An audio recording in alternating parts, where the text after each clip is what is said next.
you really had to.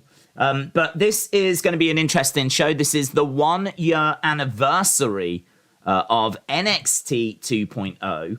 So NXT 2.0 began a year ago. You might remember that it ended with a wedding. That's how we closed our first NXT 2.0, the wedding of Dexter Lumis and Indy Hartwell.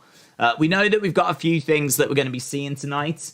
There's a few things that you get to decide. I think actually you might have already decided them. I don't know how you voted, but I know that there was a lot of things that you could vote for. And it seems like we should have some answers. Let me go over to NXT. Bang. I'm sure you voted for a cage match tonight. You know, let's have a look. Okay, we've got Fallon Henley taking on Lash Legend. We've got Carmelo taking on a mystery challenger. Now, we don't know who that is yet, but you lot have been voting for that. Again, I don't know where. I'm guessing it's on WWE.com that you could vote for the challenger. I know that you could vote for the stipulation between Pretty Deadly and the Creed brothers. That's been revealed. It is a cage match. So it is going to be a steel cage match that kicks off the show tonight. That's going to be Pretty Deadly taking on the Creed brothers in a cage match. So we've got that. We've got Cameron Grimes needs to find a tag partner. So Cameron and a mystery person taking on Tony D'Angelo and I don't know who the other guy's called. Stax. There we go, Stax. Tony and Stax. They are going to be taking on Cameron Grimes and a mystery person. So we've got that match tonight as well. And we've also got Kiana James, who is fake Stephanie, the woman that looks a lot like Steph. She has partnered up with Ariana Grace. They are taking on Zoe Stark and Nikita Lyons in a women's tag match. And as well as that, we've also got Big Body Javi. Back it up. Will Big Body Javi back it up in the ring? Or can Hank Walker get a feel-good victory for the security guards out there? So I don't know much about this one. This one's kind of passed me by. Hank Walker set to teach Javier Barnell some manners in a one-on-one match. This is something to do with the security guards, and I've seen a few kind of moments involving the security guards, but I don't know. I don't know really much about these two, so that's something that we're going to be seeing tonight. So yeah, a few things that have been announced for tonight, but I would imagine there'll be some nice surprises. You know, 1-year anniversary. I would think they'd have something up their sleeve for us tonight. So yeah, NXT 1-year anniversary. Right, let me change this over. We'll jump into the chats and say hello. Asib, hello. How you doing, buds? I want to get to Asib's comments. I'll do that now, actually. Let's jump into this. Do you think Johnny is highly overlooked in the sense that when we debate best wrestlers, Kenny, Ospreay, Seth, to name a few, Johnny is never in there? Tricky, to be honest. I think that he has potential to be in that list. The only thing I would say is that Kenny has... Well, Kenny actually, maybe not so much. Ospreay is having a lot of matches, good matches on a consistent basis over in New Japan. Kenny's been out for a long time. But I think Kenny's impact has been bigger than Johnny's, because Kenny... We've said before, if you look at like the most important matches of this era, I really would put Kenny and Okada as being right up there, potentially as the most important trilogy of matches, maybe the most important matches. Like, really, Kenny and Okada, to me, feel like Flair and Steamboat. And I know that might sound silly and crazy to some, but I those are the matches that, to me, really brought New Japan, the visibility of New Japan. Like, people were watching New Japan, but you had to be like a diehard. I think the Kenny and Okada matches are really the matches that it just explodes. I mean, it was bubbling away. AJ Styles had been over there, and, you know, people were certainly watching it. I'm not saying people weren't, but I think it just explodes with the Kenny Omega Okada matches. And then you see stuff like Bullet Club shirts being sold in Hot Topic. And, you know, you just see like Bullet Club everywhere, Two Sweets and all this kind of stuff. For me, though, that those matches are just so important. There's nothing that Johnny has done that's been that level. So as a result of Kenny being like IWGP champion, his series of matches with Okada, he goes on to have other bangers as well. You know, he has great matches against so many different opponents. And then obviously, you know, AEW being set up, Kenny being a big part of that. I just think, I mean, I think that Johnny has had some fantastic matches. He's got the ability to be one of the best wrestlers in the world, but I would have to say that at the moment, it's still potential. It's still potential because he has got to do it on a big stage. You've got to do it in a major promotion on the main rosters. I mean, Kenny's doing it in New Japan and in AEW. Ospreay's doing it in New Japan and AEW. Daniel Bryan is doing it in WWE and AEW. Like, at the moment, Johnny's just been doing it in NXT. And so I think for that reason, it's always going to be a step down from everyone else. So is he being overlooked? I don't know that he's being overlooked. I think he's got the potential, but I think it's time for him to shine now. Now it's time for him to show what he can do. It's time for him to deliver those matches he was delivering in NXT on the main roster, and he will then very, very quickly be in the conversation. I think doing it on the main roster in front of more eyes, way more exposure, you know, more people will know about you. You will get into the conversation then. So is he being overlooked? I'm going to say no. I'm going to say he has got the potential to be one of the best wrestlers in the world. And you can definitely already argue if you've watched him in NXT that he's one of the best wrestlers in the world.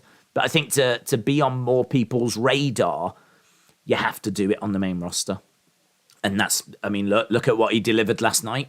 I thought his match on Raw was absolutely brilliant. I thought what he did with Chad Gable is, I don't want to say the best you could do, because I'm sure that there were levels that you could go to that were even higher than that, but it's right up there. You know, he's for me, that was like a 4-star match. It was in the 4 stars. For him to come out in his first match, put on something like that on TV as well, where you've got to deal with the commercial interruptions. That was good, man. That was really good. I said during my review, if you didn't know who Johnny was before that match, I think you'll know who he is now. He, not only wrestled a great match, he then super kicks Otis a couple of times, gives him a crotch chop. So he even shows a bit of personality and a bit of attitude. And obviously gets walloped by Theory, but yeah, that was a real good showing for him. A real good showing. Bunkers said, do a triple threat so Roman doesn't get pinned. Get attacked by a man in a hooded jumper and a mask, and then someone wins the Raw title, and it turns out Orton is the one that attacks Roman. Aaron, hello Aaron, hope you well, bud. Says, Bryan Danielson for champ at Grand Slam. Yes. Hayden, hello. Michael said, did you like the championship scramble? What if they bring that back and that's how Roman loses a belt? I think it was good and they should bring it back. Thoughts, but don't get pinned. I don't mind it. To be perfectly truthful, I really like the ladder idea, and that's still my favorite option. I don't mind a championship scramble. I don't mind a triple threat. I don't mind a rumble. I mean, I've heard people saying that he could put one belt up in the rumble and, defend one in a rumble, defend the other in like Elimination Chamber or something, and win one, lose the other or something like that. I mean, but for me, the cleanest way and the way that I think if I was booking it, I would book it would be the ladder match. I do like the ladder match idea. Michael said, where do you see AEW and WWE a year from now? Boringly, largely in the same position. I mean, I think WWE will have settled down. I think they are going through a bit of a bump. I actually don't know. I haven't seen the ratings. Don't know if the ratings for last night have come through. They were up against NFL, so that was going to be hard. Going up against Monday Night Football, I think that's going to be a challenge. Let's see if the numbers have come through. I don't know. 1.7. There we go. 2 hours ago, Brian Alvarez said that the rating was 1.7. Thought that was going to be a challenge. So they've been doing near 2 million. Last night was 1.7. Now, I mean, look, that's all right. It's not brilliant. They've been lower, but I mean, yeah, it's all right. I mean, 1.7, it's all right. It's not really anything that you can celebrate, but yeah. I think the 1.7, you can't celebrate that. You can't really showcase that as being any kind of achievement. They have been lower, but I mean, they are going up against Monday Night Football. I think that in a year's time we'll largely be in the same position. I don't think it'll get much. I don't think we'll start going to be going to 1.5, 1.3 or anything like that. I can see it holding at about this 1.7 to 2 million. I can see it being around that ballpark. I thought that yesterday's show was all right. It was all right. I didn't think it was spectacular. I don't think that they did anything special to try and compete against Monday Night Football. I don't think they ever do, to be honest. Going up against the NFL is very, very difficult. And so I think that there was a little bit of conceding. This is going to be a bit rough. This is not going to be fun. So 1.7 is what it's come through as. I don't know. There's not much you can do with that. There's just not much you can do with that. It is what it is. So, and listen, AEW have been around that million mark for a long time, and I think they'll stay there. I think that I can't see what they're going to do that's going to take them above that million mark and keep them there. I can't see what it's going to be unless they bring in Bray Wyatt. I can't see things drastically changing. So, yeah, I mean, Bray, I don't know what Bray would do for an AEW product. I mean, it would definitely get people tuning in that maybe aren't. You've got to think there's probably a fair few Bray fans that aren't watching AEW that would if Bray was there. So I think he would have an impact. I don't know how great that impact would be. It might only be 100,000, if that. I certainly don't think it takes them from 900,000 to 1.3 or anything like this, but there'd be a nice bump at the start, and then it would probably just settle down again, just like with CM Punk. Look at CM Punk effect. Like that, nice bump, and then it settled back down. The only thing I would say is that without CM Punk, without the Elite, without Jericho, without Moxley, like if you take these people away, what does the number look like then? We could be down 600,000. It's easy to look at these people and say they're not having an effect on the numbers, but the truth is they probably are. It's just that, things would be even worse for AEW if they weren't around. We could be down in the 600,000 range, but at the moment we're in the 900,000 range to 1 million. So I honestly think that it's just going to be largely where it was. I think to be honest, we're largely where we were this time last year. I don't think anything's changed in 12 months. I can't really see anything changing in the next 12. So, more interestingly would be 10 years. Where are we in 10 years' time? I actually don't know the answer to that because we might not even be on TV. We could be on Netflix, couldn't we? AEW could be gone. I have no idea. I don't think it will. I think it'll be around. I don't think AEW will be gone. I certainly don't think WWE will be gone. But we might be off of TV in 10 years' time. We could be on a streaming platform. Everything could be on Peacock or everything could be on Netflix or something along those lines. That's interesting. But I think in a year, 2023, we'll still be pretty much where we are. Hour 2 was 1.85. Hour 3 was 1.54. Main event didn't help. Third hour cost them, said Jeremy. Daze, would you consider Johnny Ciampa less than Kenny Okada? Yes, 100%. Definitely. Definitely, because I think the impact... So, Tommaso and Johnny are great matches, but they did not have the impact on the business that Okada and Omega had. Okada and Omega opened up Japan to a lot of people. I don't think that Johnny and Tommaso opened up NXT to a load of people. I don't think people started like tuning into NXT. I would love to know the numbers.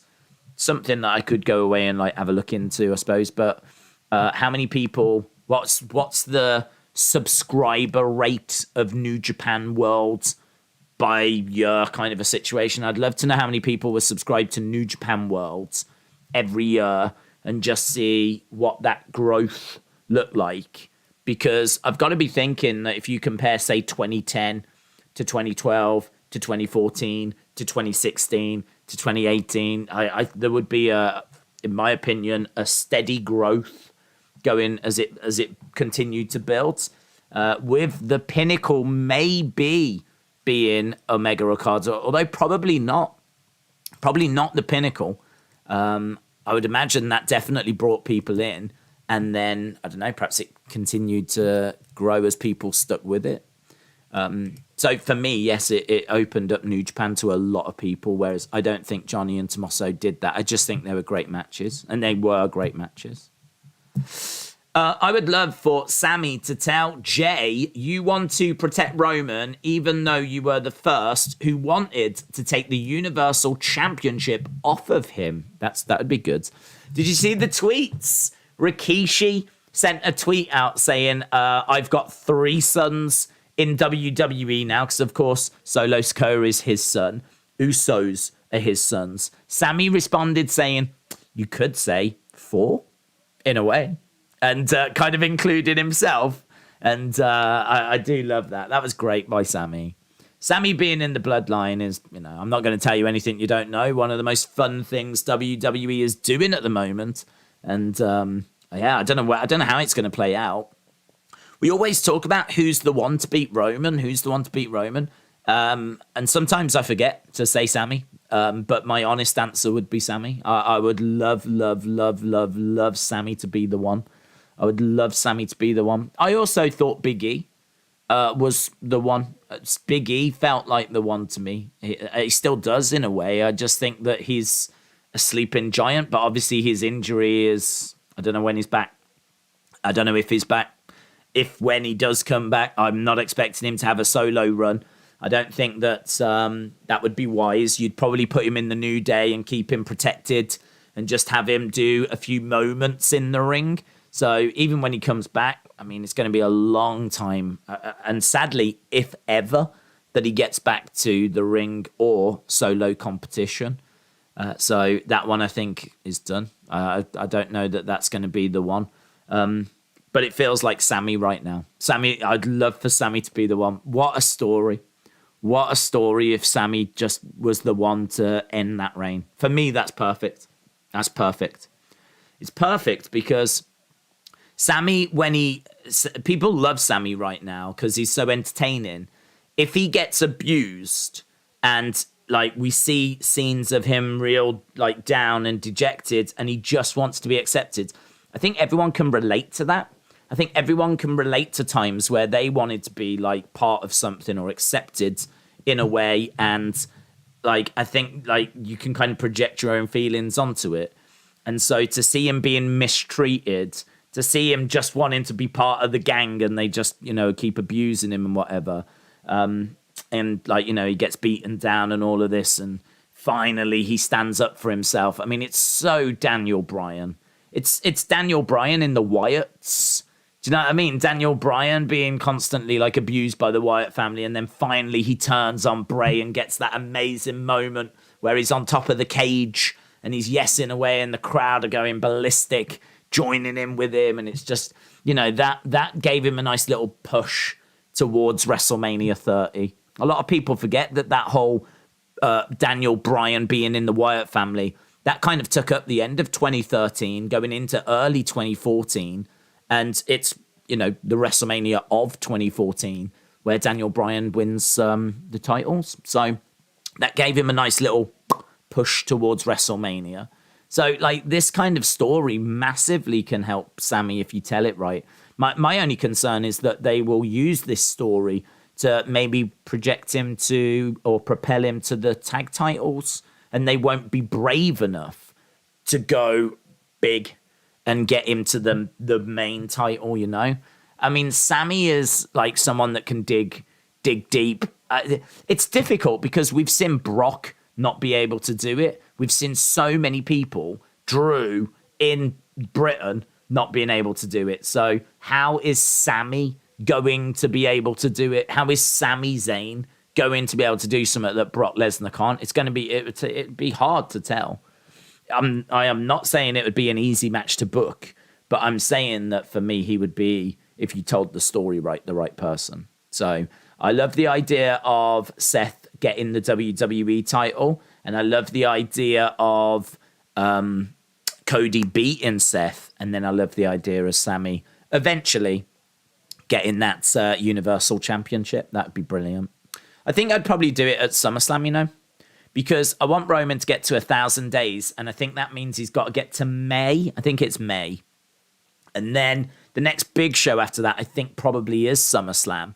And I think when this title reign ends, it needs to be in front of the biggest crowd possible. So, yeah, do that. The only person who could beat Roman is Roman. Like in the rubbish Superman films, somebody needs to create a new Roman in a lab to take him on. Michael said, quick question. Did you know the NFL got a big money deal from Amazon Prime? They could offer that to WWE. I could see it happening sooner rather than later. Amazon, yeah. Amazon, Netflix, any of those big streaming platforms, Disney. A lot of people have thought Disney might come in. A lot of people thought Disney might just outright buy the company. I mean, that's something else that we don't really ever talk about, is not only could someone come in and buy the rights to the shows, they could buy the actual company. I mean, who's going to stop them now? I mean, this is no longer Vince's, well, it is to a degree his baby, but he's not running it anymore. It's Steph that's running it. And yeah, of course, he's sending her messages. He's on the phone. He's overseeing things. Of course he is. But it ain't the same, is it? He ain't in the office every week. He's not around at the shows. We've heard he's not around at the shows. He's actually said to people, I will be watching. So I'm sure he watches, but he doesn't engage as much anymore.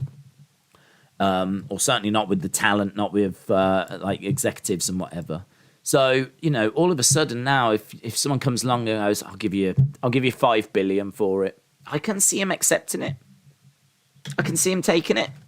I couldn't before, because the big stumbling block before was, well, what would Vince do? Do you know what would Vince do? Because if he accepts it, what's he going to do day in, day out? That's not a problem now, is it? That issue is gone. Vince is having to cross that bridge anyway, so. Eric says, hello, Eric. Hope you well, buds. Eric said, am I the only one that forgets that Danhausen cursed CM Punk? He became champ, got hurt, comes back, becomes champ, only to lose it and get injured again. So there we go. Eric saying that it is all down to the curse of Danhausen. Eric, hope you're well, buds. What's up? Bubba Dave says Titius. I'll go Titius instead of Titius. David said Todd Bowley wants a Premier League All-Star game. Thoughts?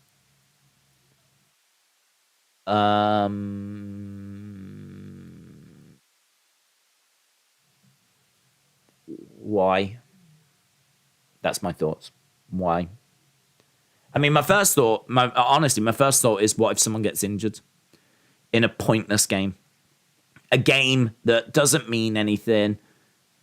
I mean, you're not going to be able to do, what do you do? North versus South?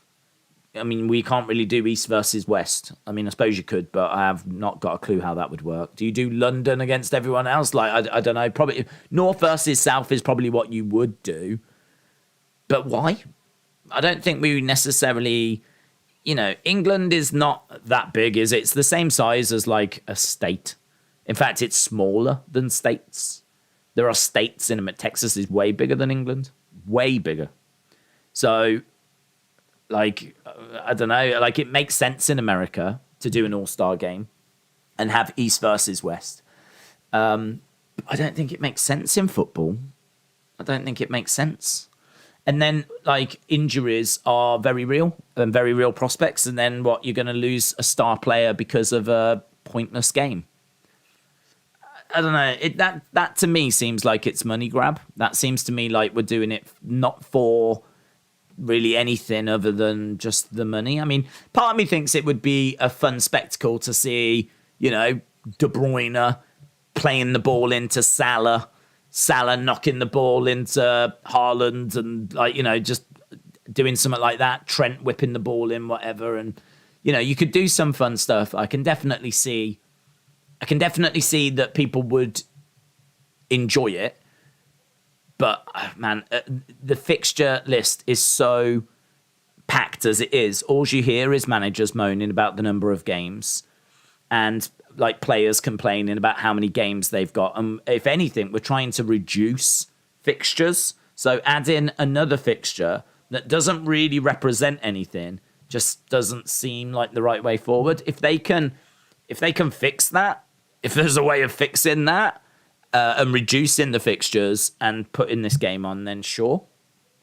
But I don't really see why we'd be doing it. All-Star games are fan service, says Jim. James said it's a stupid idea. Rumble Talk said the North would destroy the South. All-Star match would be a disaster. The atmosphere would be like Soccer Aid, and the players wouldn't be asked. Yeah. I mean, it would be a money grab. I can see why people would be into it for those that would, because I can see, do you know what I mean? Like, putting like a team out that's got Ronaldo, Salah, De Bruyne, like, Trent at the back or whoever. And maybe you get Alex Ferguson to manage one of the teams and Arsene Wenger to manage the other, or you bring Jose back or whatever. I don't know.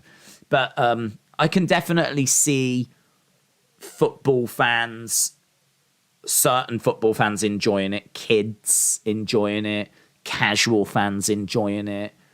I think the more hardcore fans, I think they would see it for what it is, which is money grab and pointless, and just why are we doing this in a fixture schedule that's so packed? Why are we adding another fixture and another opportunity for players to get knackered and injured? So, Daze Raw absolutely got destroyed by Monday Night Football, dropped from 2 to 1.7. Triple H did maintain over 1.97 weeks straight. Is that seen as a success? I don't know. Don't know, to be honest, because with Vince leaving, there's always going to have been a bounce, because people are always going to tune in, aren't they, to see, well, what's it like now? So I don't know that you can measure it a success. I mean, they will take anything they can spin as a success, but in the real world, is it a success? In the real world, Vince McMahon has retired, and we all know that is not going to decrease ratings in the short term. It's going to increase ratings, because everyone is going to want to know, well, what now? The intrigue factor was always going to increase ratings. So in the real world, I think that it is what you would expect. The challenge is going to be now, isn't it? This is now the challenge. So Triple H had the perfect time to get his cards in order, right? He would have liked a little longer. I'm absolutely certain of that. But he had a good month, 2 months to get himself settled, bring back the people he wanted, get the stories started that he wants to tell, and then boom, here we are with football season. So, he should be coming from a position of strength, because he should have brought back the people he wanted. He should be telling the stories that he wants to tell. He should have made the immediate changes to the show that he wants to make. And this should be very much Triple H in charge now. So now is, if he's built the boat, let's see if it can survive the flood. And that's very much where we are. So he will spin it as a success. I spin it as what I would expect.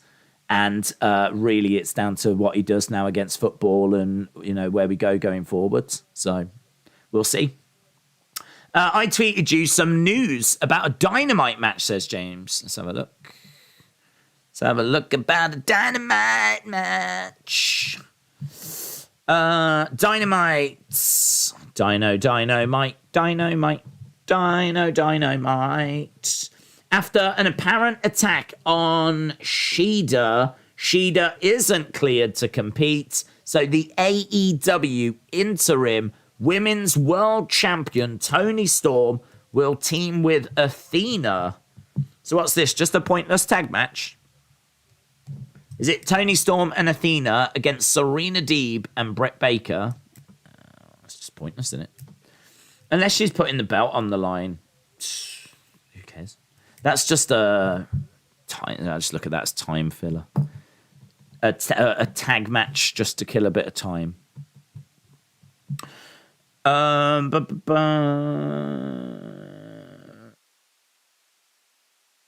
This from Tom. Tom says Roman and the Bloodline attack whoever he's feuding with on Raw, violating standards and practices on the USA Network, get stripped of the WWE title and stripped for not being on Raw for 30 days or whatever. Title is up for grabs. Yeah, the only problem with stripping him is that the titles are unified. So at the moment, really, there's one belt, to be honest. Really, there's one belt. So just because it's not represented by one belt, there should be one belt. I mean, if you unify the belts and you bring the belts together, you've now got a unified champion. I don't know really why we would just be stripping him the one title if he doesn't defend it on Raw. I feel like if he's going to get stripped, he should be stripped of both for not defending. Because if he doesn't defend for 30 days, he's not defended either belts for 30 days. He's not defended the Undisputed Championship for 30 days. So surely he loses the Undisputed Unified Championship. He doesn't lose like just one belt. So that is... that's how I feel about that. Philip said, what do you think is next for Roman after he drops the belts? Will he stay in the picture or go to Hollywood? I think he'll increase Hollywood as and when opportunities come along. I mean, that's obviously not his decision. He's going to need to be offered roles. But someone that looks like Roman is not going to struggle to get roles. So it's just if those roles are going to be interesting enough, pay enough for him. I mean, who doesn't want Roman in their movie? So, yeah, he will get offered things. So, yeah, I think that he will increase Hollywood. I think that is very much naturally where he is heading to. And, I can see him following The Rock's path. I mean, he's seen the success The Rock has had, and I think he will follow that path. I think he will still stick with wrestling, just as The Rock did. I mean, The Rock was doing wrestling and I think Scorpion King. I don't think he just completely upped and left and that was it. He was gone. He would still come back and do the odd thing. But yeah, it will be a reduced schedule that gets more and more reduced as time goes by. What we could be seeing now is the final Roman run, if you will. This could be it for Roman. I mean, he's done his time. The truth is, he's done his time. If you think about Hogan won the title in 84. And he was gone from WWE by 93. So Hulkamania, Hulk Hogan, like one of the biggest stars they ever had, does around, 10 years in WWE in that first run.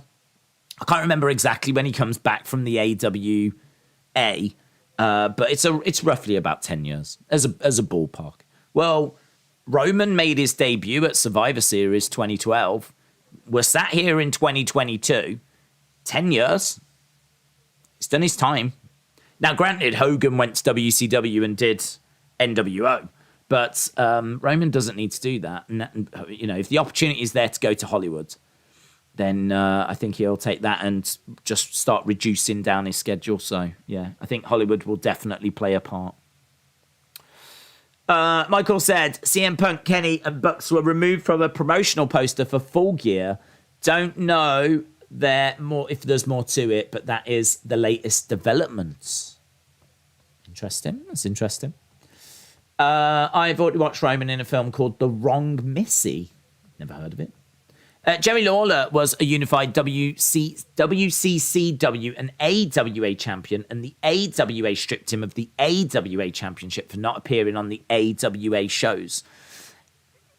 Yeah, I mean, I would say that's a little different because they're two completely different promotions.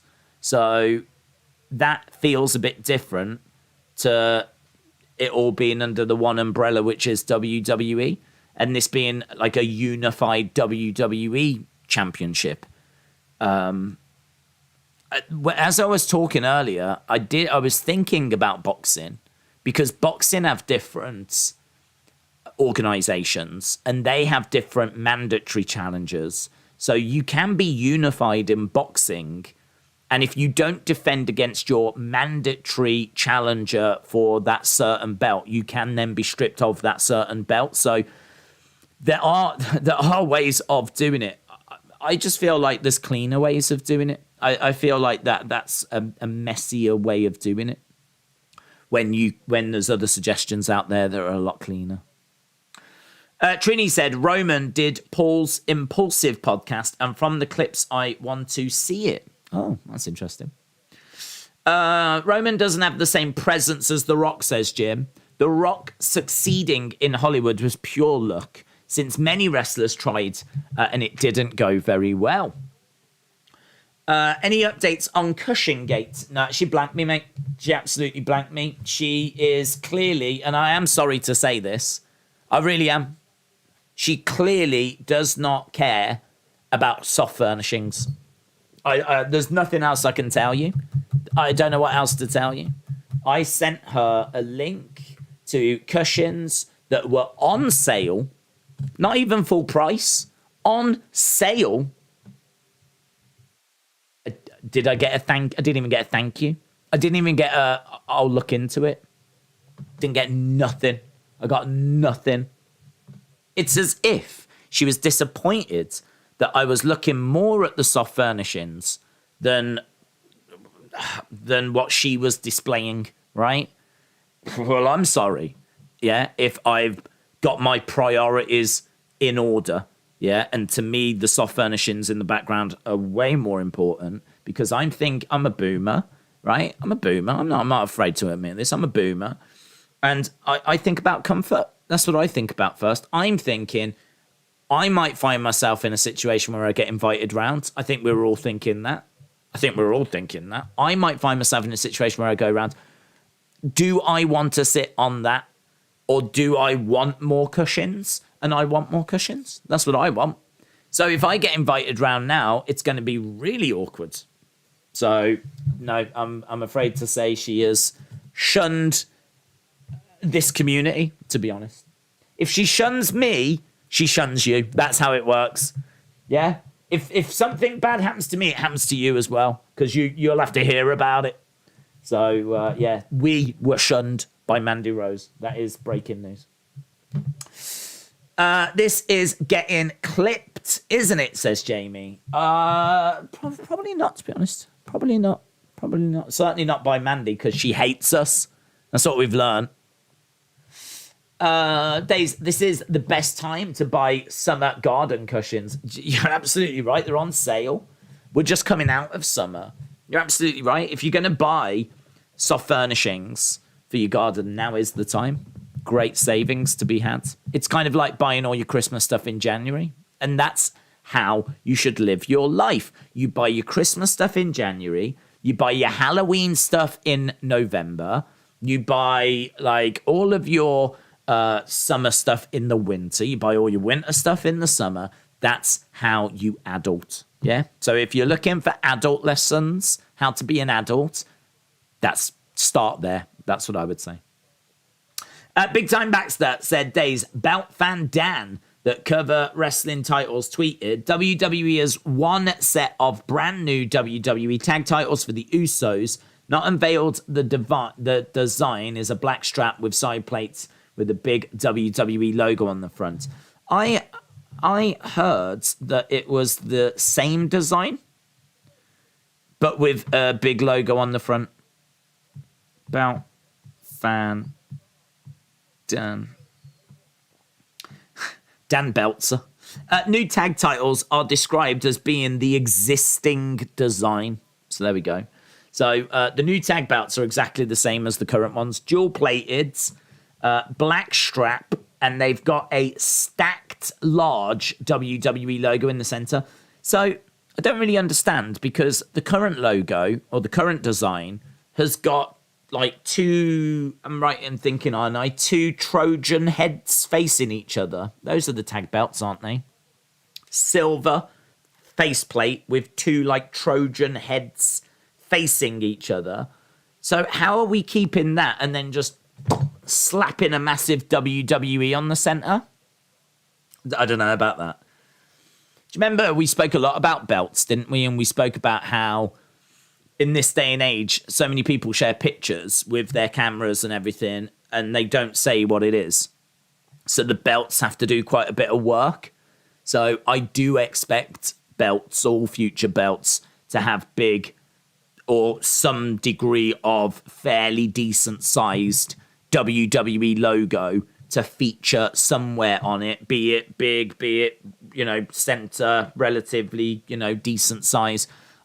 I expect the belts going forward to really scream what the brand is, so that if you take a picture with your phone and you're at a show, or you see a wrestler at a meet and greet, just met Alexa Bliss and say she's champ and she's got the belt. Well, you don't need to know who Alexa Bliss is if you don't, because you can look at the belt and WWE. So I must admit, I'm not surprised that they've gone, let's slap a massive WWE logo on this. But I can't quite picture how it's going to look. The existing design on a black strap with a WWE logo in the middle. I mean, it sounds awful. It sounds awful. They also have old, never used tags, which are women's tag style on coloured straps. The women's belts getting coloured back in soon. Oh. So it looks like the women's straps are going to change to different coloured straps then. Exciting. And the tag belts might be getting changed to the current designs, but just with the WWE logo on and a black strap.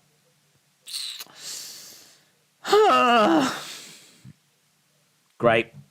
Exciting. Daz, follow up. Big Tim comment there, redoing the women's tag titles. How do you feel about the Usos being champs? Do you think they should drop them anytime soon? Do I think they should drop them? I think we need a tag. I can't find a tag division. I'm trying to find a tag division. We got New Day that just seem to be getting held together by Blue Tack and Goodwill. I mean, they just constantly getting injured. Obviously, Big E's out injured. Xavier's been out injured quite a bit. Kofi's had some time out with injury. Like, they feel a bit stale. If you say the New Day, you go, okay, yeah, New Day, like, credible team. But at the moment, they're just not. At the moment, they're just so stale and just boring and being held together with prayers. Like, I don't know. That to me is not an exciting option in the tag division in 2022. It could be if we revitalized them, rejuvenated them, did something with them, but yeah. Okay, so New Day. Viking Raiders, we're now calling them the Ferocious Viking Raiders, so there's that. Street Profits, Usos, Los Lotharios. I don't know. I mean, you just go down a list. I mean, Hit Row, Maximum Male Models, I think Dirty Dogs have split up. I don't think they're. Also, I don't see Robert Roode anymore. We just always see Dolph Ziggler. I mean, I'm sure we could cobble together some sort of tag division. My point is, there ain't great teams, is there? We ain't sitting here with Demolition, Legion of Doom, Heart Foundation, British Bulldogs, Natural Disasters, Money Incorporated. Yeah, we're not Beverly Brothers. Like, we're not sitting here with like these great, well thought through, well created teams that have been booked like fairly well. Like, we're sitting here with some dross. So, yeah, you can take the belts off Usos, but who do you put them on? Hit Row. I mean, Hit Row are not. Every time we do like things you didn't enjoy about the show, Hit Row tend to get mentioned. They just haven't really connected with people in the way I think Triple H was hoping. I mean, they're still new. There's still time. I think the rap they did, the performance they did, I think that definitely turned people off. I think that people were definitely not feeling that. Just judging from our watch along, maybe the wider universe was absolutely. Perhaps they were jiving away. They were loving it. And everyone's talking about how great Hit Row are, but certainly in this community, certainly in the chat that I was seeing on screen, it was cringe. This is cringe. Why are they doing this? Oh my God, they're dead. It was, those kind of comments. So I don't know who you put it on, but I really don't know who you put it on. I wouldn't put it on the ferocious Viking Raiders. I wouldn't put it on Hit Row. You can put them on Street Profits, but we've been there before. New Day feel stale, like bread that's been left in the sun for about a month. I just don't know what you do with the tag division at the moment. It needs some really fun teams. It needs teams like DIY and Revival and all these kind of teams. Some of the great teams we had in NXT that Vince killed. Some of them. We need them teams. American Alpha, people like that. But we don't have them at the moment. Instead, we have Los Lotharios. You're forgetting people hate on it because you don't like it, says James. I don't mind Hit Row. Hit Row as like a team, as people, I actually don't mind. The bit that I don't like is when they're like, and they're like, they just seem to try too hard. It seems like they try to be cool, rather than actually just being cool, rather than just coming out and just like, walking their way down to the ring and just, being a bit natural, a bit normal. Instead, it's like, and all this kind of stuff. Like, it's just, I don't know, I don't get it. Michael said, did it say anything about throwing the 24/7 title in the trash like Medusa? I hope that goes away. No. It didn't. Literally, it just spoke about those two. It spoke about the tag belts, and it spoke about the women's tag belts. Bunker says, Brawling Brutes. You think Brawling Brutes are credible? That's what we're saying. We're saying right now that we're loving Butch. I mean, listen. Change him to Pete Dunne. I don't know what you do with Ridge Holland. Right? But Pete Dunne and Sheamus I could get on board with. If you want to do Pete Dunne and Sheamus, I'm fine with that. But I ain't clamoring for Scrappy Doo. Like, I mean, like, again, I don't know where these credible teams are. I mean, Sheamus is very credible right now. Very credible. So you can absolutely use Sheamus. And Sheamus and Pete Dunne I could absolutely get on board with. But that doesn't feel like it's perfect by any means. Big Time Baxter said, what do you do with Imperium or Judgment Day? Because they seems to be momentum behind them. Are they just going to be henchmen because the Usos are holding both sets of belts? Well, Imperium have only just got together at Clash. So that's a team. Giovanni Vinci and Ludwig Kaiser. Haven't seen them. I don't think I've seen them wrestle as a tag team yet on the main roster, though. I know we've seen them take on the Brawling Brutes in like a 6-man. but I've not seen them compete as a tag team. I'm guessing they will be. So, yeah, I will absolutely accept that as a credible team. What Judgment Day? I don't know. What do you do with Judgment Day? I mean, I don't know that they're clearly in a big feud with like Mysterio and Edge and all of that. I don't know when they're going to go after tag belts. They could do. Would it be Damian and Dominic? I don't have an issue with that. If that's what we want to do. But again, we haven't seen it yet.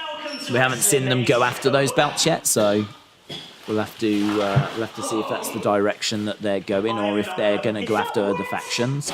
And we've got Legado del Fantasma coming up. I mean, listen. Fast forward a couple of months, we could be in a different position. Yeah, we could be in a different position. Legado del Fantasma, Imperium could have had a few matches as a tag team. Judgment Day might have a tag team with Dominic and Damian, or it could be Freebird rules where it's Finn, Dominic, Damian, and they just keep switching. So you might have some at there. Obviously, we got the Usos. Obviously, we got the Street Profits. You kind of have to count the Viking Raiders, so include them as well. So you fast forward a couple of months, we could be somewhere. But right now, I don't know who you drop the. I don't know who you drop the titles to. I wouldn't drop the titles. I wouldn't drop the titles to Brawling Brutes. Not until we're changing Pete Dunne. I really hope we are changing Pete Dunne. It's something that plenty of people were clamoring for as we were getting closer to Clash. There was a lot of people hoping that Pete Dunne would get changed at Clash, or have a moment at Clash, or something would happen at Clash. It just didn't happen. Elliot said, I think the bloodline turn on Sammy, leading to Kevin Owens making the save. KO and Sammy versus Usos for the tag titles. Otherwise, Imperium would be the shout. Yeah, that's another direction you could go. I would personally love Sammy to go after the title, like Roman's title, as I said. But, it could be... It could be that they do move in for the tag belts. Right, we are starting anyway, so let's go over to NXT. We know that we're starting with a tag match. We've got Creed Brothers as well down in NXT. That'll be great when they come up. There, you want to talk about credible tag teams. There's a few down in NXT, but we could be a little way off them coming up. Call up Creed Brothers, says Evan. Yeah, I like Creeds. I really like Creeds. If you want to talk credible tag teams, that's what, for me, we're talking about. Creed. I like Pretty Deadly as well. Are good. I got no issues with Pretty Deadly. I think they've got a very distinctive look. Here's the Creed Brothers. Butch is better than Pete Dunne because Pete is boring. Butch is better, said Krista. Coach Co said, on average, a secretary will use its left hand for 56% of what they type on the keyboards. It's a bit strange. The only member of Bloodline turning on Sammy is his number one fan, Jey Uso. Bookmark this message, Daze. Logan and Jake will be tag team champions one day. It could happen, yeah. Could happen. Right, Creeds are in the ring. Tag match. Tag steel cage match. Not something we see. When was the last tag steel cage match we had?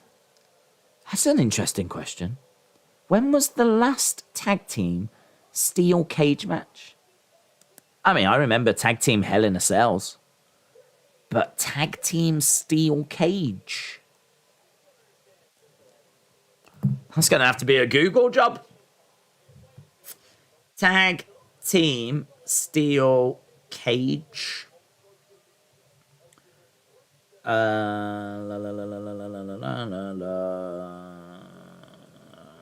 History of tag team steel cage matches.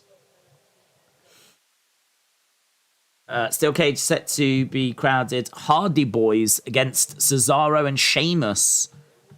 I don't remember that. I do not remember that at all. From 2017. I don't know if that's the last one. I'm not interested in AEW. There's one from 2017. Hardy's defended, but I don't know. I don't know if that was the last one. Either way, very rare to see tag teams inside a steel cage. Normally, when it comes to these kind of things, we've seen tag teams in Elimination Chamber, and we've seen them inside Hell in a Cell, but not very rare we see them in a steel cage. Last cage match I remember was Bar and Hardy's, says Bionic Pancake. Yeah, do you know, I can't even remember it. I don't know why I can't remember it. Takedown. Pretty deadly down as Creed's looking to slingshot them into the cage. Pretty deadly. Start climbing. Trying to get over the top. So they got slingshotted into the side of the cage. They clung on like cats and started climbing. Daze, bless Triple H's heart, is really trying to rebuild the women's tag division on the main roster. But outside Damage Control, are there any teams to invest in? We were just talking about the tag division. I don't think there's any teams to invest in the men's, let alone the women's. I feel more confident, though, having spoke to you guys and people have gone, okay, well, Imperium can get started. Judgment Day are putting something together. Sammy and Kevin is potential. So, you look at that and go, okay, I see that. So, we could be getting somewhere with the male tag division.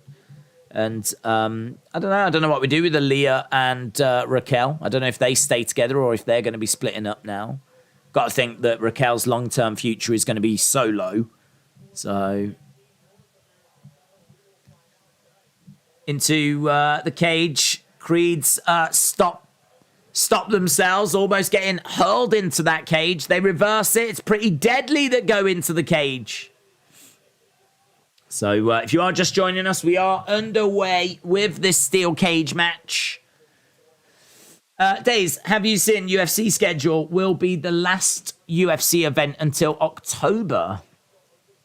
I haven't. No, I'm kind of drowning a little bit with all of the stuff that's coming up. What I've been doing is just putting into my calendar Jake Paul, Anderson Silva, Canelo, the different UFC events. And really, I'm just trying to, hit the biggest things of each weekend. So this weekend, we're doing Canelo Triple G. I am going to be trying to keep an eye on UFC at the same time. But we will be definitely watching Canelo this weekend.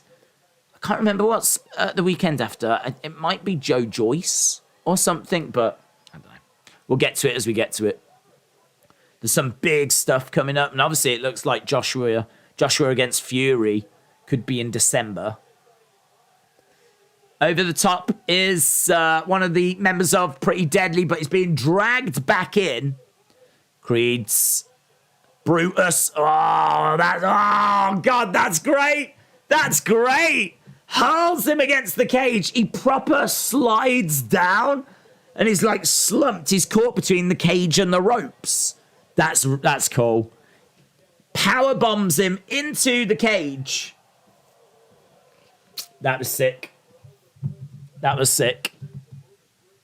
Brutus Creed. Edward said, hear me out. The person's beat Roman is solo. He's not joined the bloodline to help him. He's joined to take them down. I predict Solo takes the Universal. I wouldn't go that way. I wouldn't go that way just because I think it's too soon. He's only just really joined. I mean, I suppose if you're going to do in 12 months time, then maybe. I mean, once we get past WrestleMania and everything.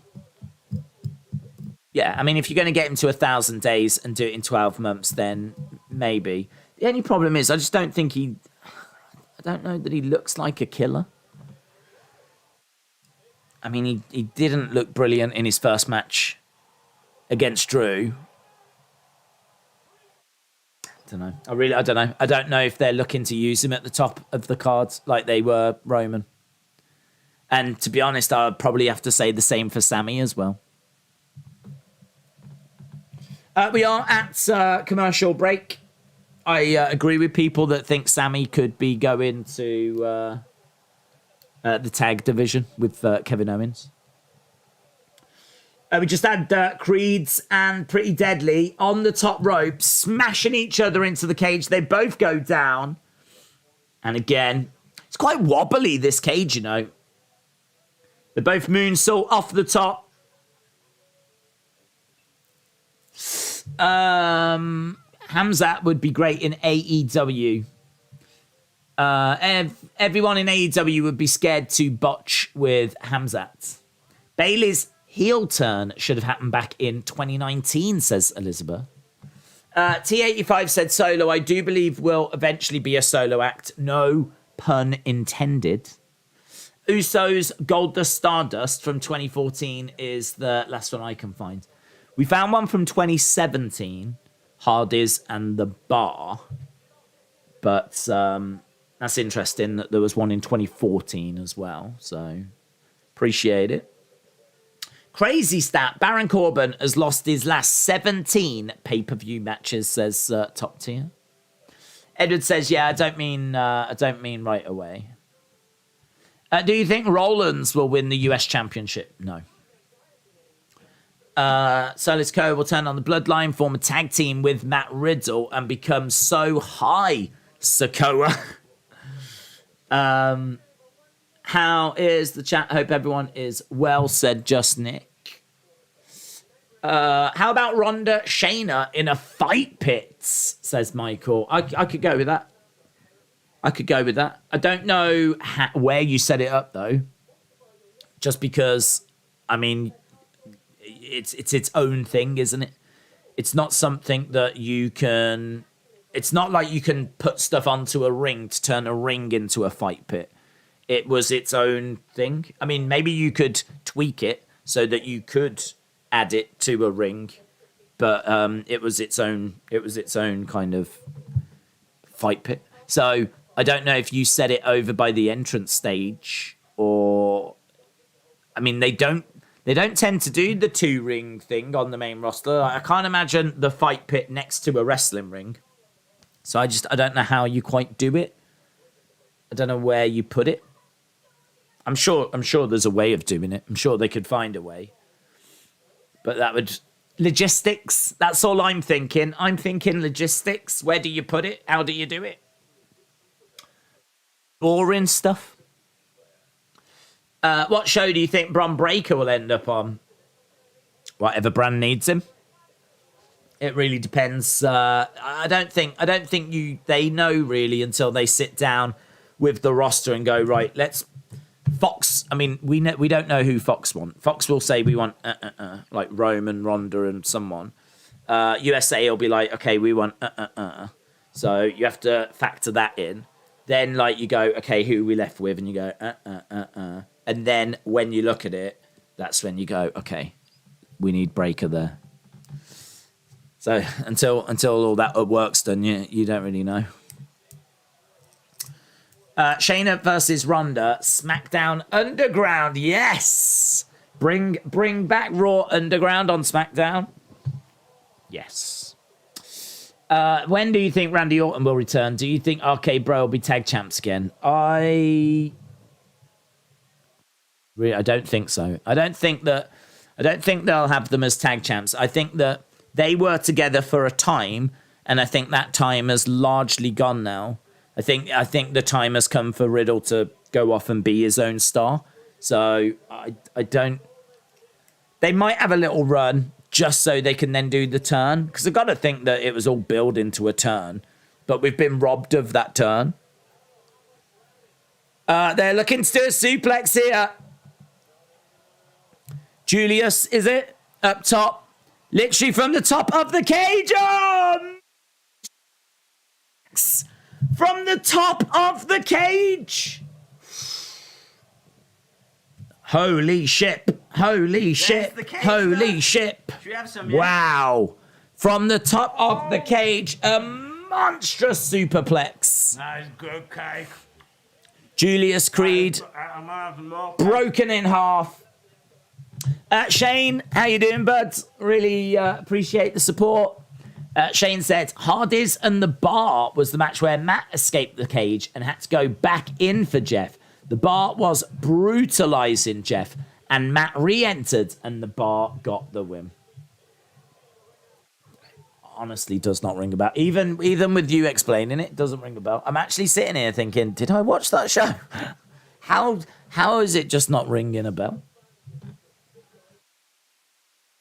I will have to have a look and see if the show rings a bell. What was the main event of that show? If I look at the main event, that might remind me. Let's have a look.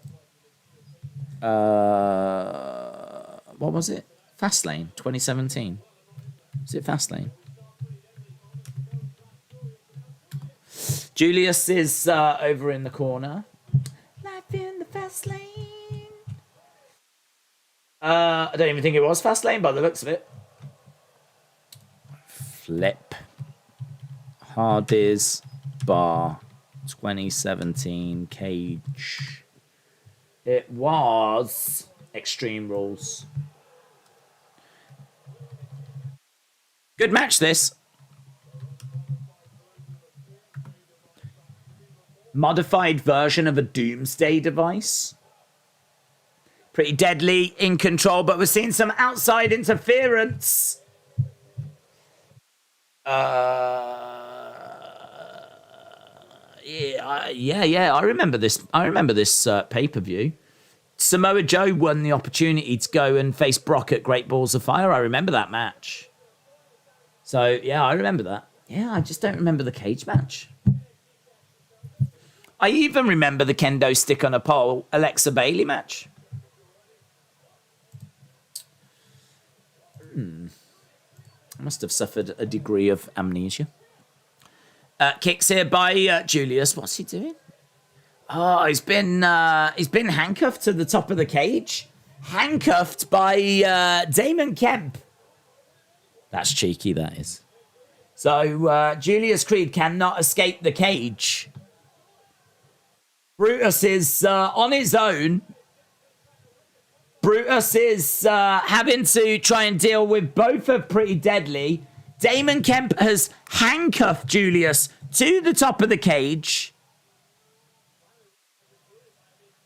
It's coming up like, can they rip it off somehow? What, he's trying to kick the cage apart? Is that the best idea?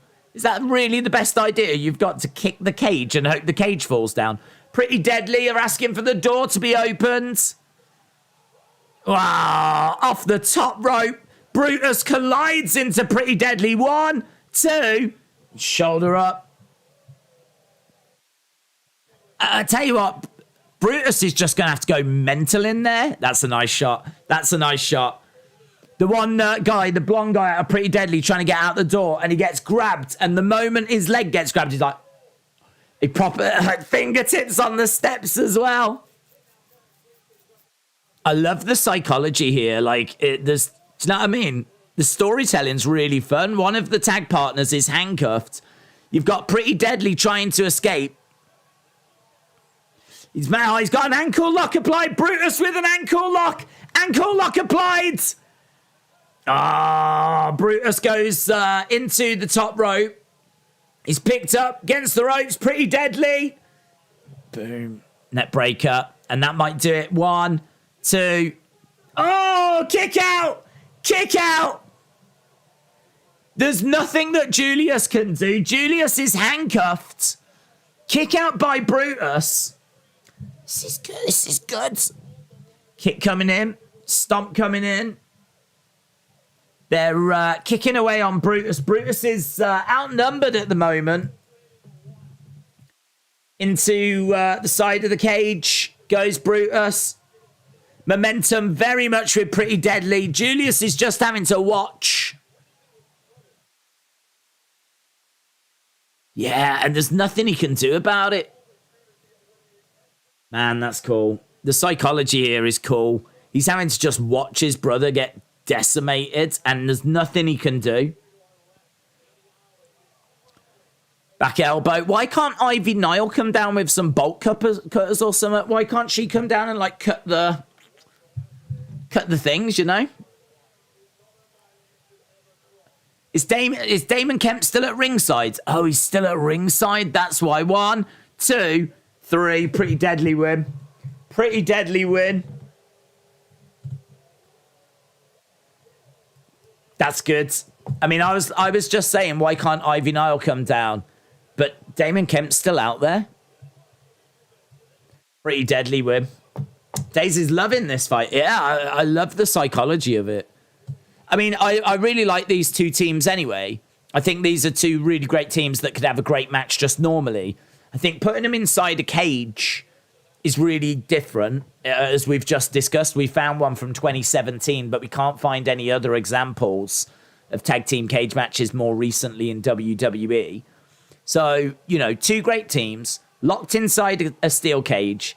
Then you've got the psychology of them being handcuffed, or one of them being handcuffed, and he's being forced to watch his brother get like beaten up. That was a great opportunity for Brutus to just go crazy in there. And he did to a degree, but it got too much for him, and so it should. You know, Pretty Deadly as a tag team would have been pretty buried if they'd have lost to one man on their own. But yeah, look, they've got to deal with Damon Kemp, haven't they? That's an issue that they've got to deal with. Von Wagner, Joe Gacy, Wesley. The votes are in. Gacy. Wesley has won. Wesley is going to be going on to face Carmelo Hayes.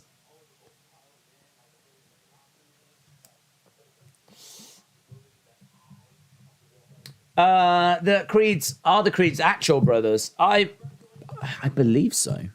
I could be wrong. Joe Gacy says he accepts the results of the vote.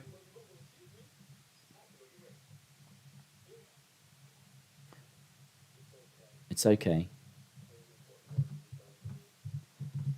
Joe Gacy said it's okay. There's important work to be done tonight. Weirdo. Pretty Deadly and the Creeds never disappoint. NXT 2.0's version of DIY against the Revival. Coming up next, we've got Fallon Henley taking on Lash Legends. Legend. That was good. I enjoyed that. Out of 5, what would you score it? If you didn't enjoy it, it's absolutely fine. But out of 5, what would you score it? James said, I voted Gacy. Yes, Wesley. Wesley was selected. Dort Knight said, if you could pair 2 wrestlers in history together for one long run, who would it be and why? If I could pair 2 wrestlers together for one long run, who would it be and why?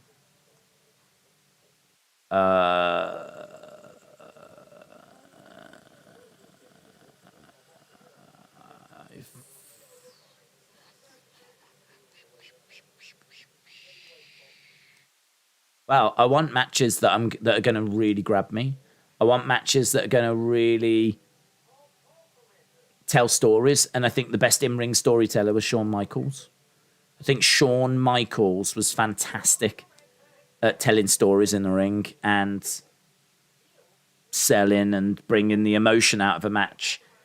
But to be honest, one of the other names that comes to mind is Bret Hart, isn't it? But I think saying Shawn Bret is just so boring. I would go Shawn. And then I feel like you should go with someone from the modern era. I wouldn't go AJ. I wouldn't. AJ feels a bit... Maybe it's just his current booking, but he just doesn't... It's not that great, is it, at the moment? Who would you go? I'd want Sean. I think Sean always works better when he's a bit undersized and he's a bit of an underdog. I think I might do Sean Roman, which, to be honest, is not an answer I was expecting to give. Or Sean Gunther, maybe, but I think I'd go Sean Roman. Yeah, Sean Roman. The reason being, I think when you ask that kind of question, it's really boring to just say two people that had already faced each other. So Sean and Brett is just a boring answer. So take someone from the past. I'll take Sean. I think it's the best storyteller. I think Brett's arguably the better wrestler, but I think Sean was the better storyteller. And I would go Roman because he's the biggest thing right now. He knows how to play that heel character. You've got babyface and heel. I think the stories they could tell would be immense. The matches would be immense. We'll go that. Roman's a great storyteller as well, said Mustafa. Sean Gargano. Who would you have voted for if you did get chance to vote? I would have voted for Von Wagner. I would have voted Von Wagner because I think that Von Wagner, haven't been seeing loads of him, and I would like to see. I'd like to see him. I'd like to see what he can do now. I don't know that I've seen him wrestle since I've come back to watch NXT. So, just purely personal, I'd want to see what he's like now. You know, is he improved? What's his mannerisms like? I just want to see, like, I don't even know if he's a heel or a face. I have no idea. This is going to be unfair, what I'm about to say, but I still see Wesley as a tag team guy. He was in a tag team. He was in MSK. That's how I know him. So it's going to take a while for him to kind of shake that off. And, you know, tonight's match could go some way to help him do that. So I'm not down on it being Wesley. Don't mind it being Wesley. But I think I would go Von Wagner because I really want to see what he's like now. I've seen, I haven't seen Gacy wrestle, but I just don't think Gacy's character's quite right. I don't think it's quite right. I don't find it interesting. I think with this kind of not spooky, but like cult leader kind of character, I think you need it to be intriguing. And I think this was part of Bray's genius, was the fact that his promos, there was mystery. You know, he just worked that gimmick very, very well. I think Joe Gacy is showing what it's like when it's done all right. Bray did it really well. But Gacy just seems to do it all right. So I would tweak his character first. So yeah, I'd go Von. Von has got the personality of a vacuum, has he? Haven't seen him since came back. Von's terrible. Oh. Seems like people aren't loving Von. Ryan said, how was Raw last night? It was all right. It wasn't bad. It was all right. It wasn't the strongest episode. We are just looking at 2.0 and some of the stuff that's happened. The Grayson Waller effect. Toxic Attraction. Tony the Don D'Angelo. Nikita Lyons. Keep watching. Keep staring. Pool party. Apparently there was a pool party. Chase University. So we've just got a video package right now all about the history of what we've been getting from NXT 2.0.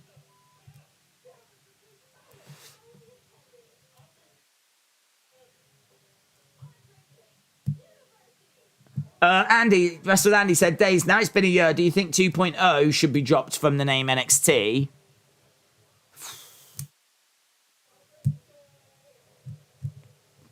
Don't think it matters.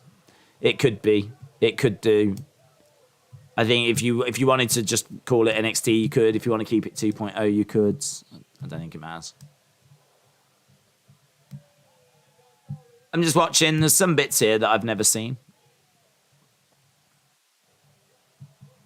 Yeah, that was sick, man. That was sick. When those two like hit that crossbody on each other, Ricochet and Carmelo, that was great. That was only at Worlds Collide the other week. Vaughn faced Tyler Bate a few weeks ago. I don't think I saw it. Did you ever get Mandy's pillows? No. You saw him. He faced Tyler Bate. Did I see that match? I don't remember seeing that match. God, I'm getting some horrible flipping memory loss. I genuinely don't remember seeing that match. I remember Tyler Bate coming in and obviously having his match with Braun, but I don't remember him facing Von Wagner. God, but I tell you what, if I have seen him, that is a mark of the impression he made on me. That is a sign of the impact and how much of a vacuum his personality must be. He's made no impression on me whatsoever. Zero impression.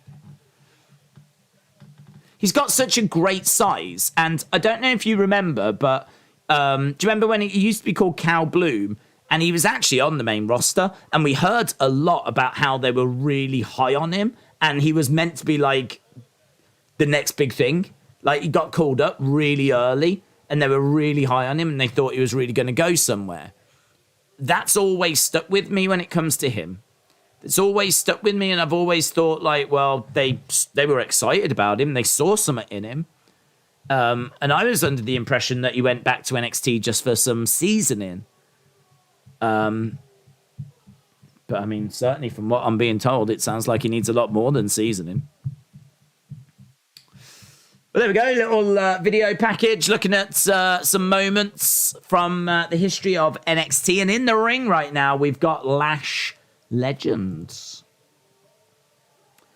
Steven said NXT has been outperforming other brands for months, in my opinion. Lash Legends. Taking on Fallon Henley.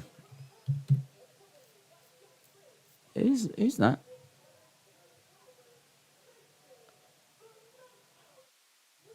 Mason, the Night Howler. A Connor's Cure Thriver. That's cool. Right, Fallon Henley.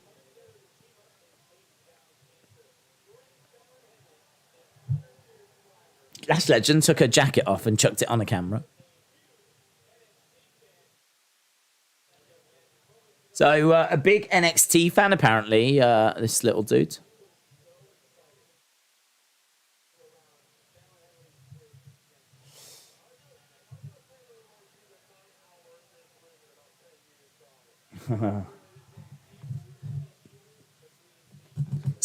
Wade Barrett said, I've got a feeling we'll see the Night Howler in this ring in about 10 years' time. I tell you what, those Daisy Dukes don't leave much to the imagination, do they? Fallon Henley charging over, gets dumped to the outside.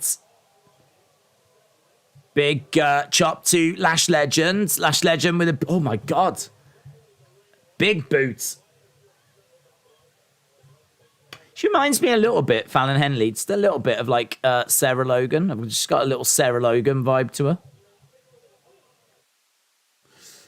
Why is the kid dressed as a wolf? It's a kid thing, I'm guessing. I think he's chosen because they get to choose like a moniker, don't they? And I think he's chosen the Night Wolf. So makes sense. Right, we are underway with this one then. Oh, she went for I think she went for a chin breaker, but she couldn't do it. Big knee. Some of this stuff from Lash Legend looks like it really is quite snug. Picks her up. She's got her up on her shoulder. Backbreaker. Fallon Henley is... she's got nowhere to go at the moment. Lash Legend putting her back. She goes down. This is flipping spotchy, man. Look how sloppy some of this is. Kick coming in by Fallon Henley. Lash coming over, going for a chop. Blocked by Fallon Henley. Strike to the midsection. Another forearm strike. Driving Lash Legend back. Back elbow there by Fallon Henley against the ropes. Kick comes in. Lovely slide by Fallon Henley. She goes down into a bulldog. Nice. I think Fallon Henley's good. I think Lash Legend has just been a little sloppy at the start of this, but we might be getting somewhere now. 1, 2, 3. Well, we've got to the end, so there we go. Guys, we're getting to... Oh, it's finished. Okay, yeah, cool. Match is over. I'd imagine that Fallon Henley's quite pleased about that. Fallon Henley picking up the victory. It's all down to the Nightwolf. Showing off the guns. Legend needs to go to OVW. OV-dub. OV-dub.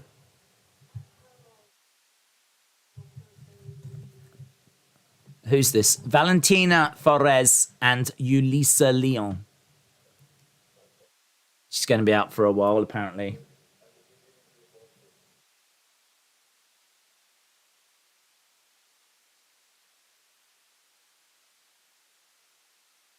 We've got Robert Stone. Here's Von Wagner.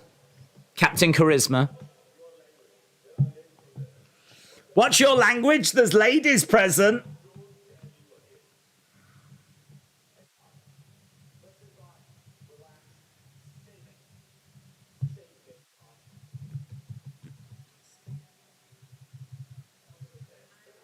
Nine months she's out for. Where's the kid? Where's the kid? Where's the kid gone?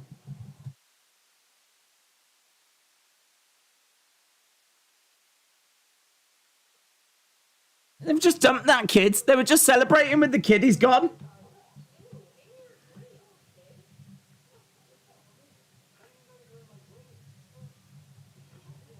Okay, we're seeing Briggs and Jensen.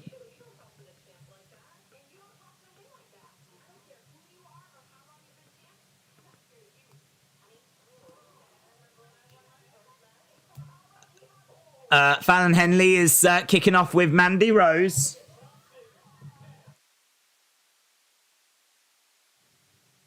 It's kind of a fun gimmick, isn't it? The simp gimmick. I can't believe the first opportunity they get, they dump that kid. Gone. Did you enjoy that? Did you enjoy walking out? Now go away! Go away! We don't want to hang out with you any longer than we have to. Unbelievable. Do you know what I've just learned? Awful people. That's what I've learned. The kid is gone. That's it. As soon as they came back through the curtain, they were like, where's the parents? Take him away. Ugh. Can't be doing with children. Absolutely unbelievable. He's simping, isn't he? Simping ain't easy. He's joined his pack. He's joined his pack.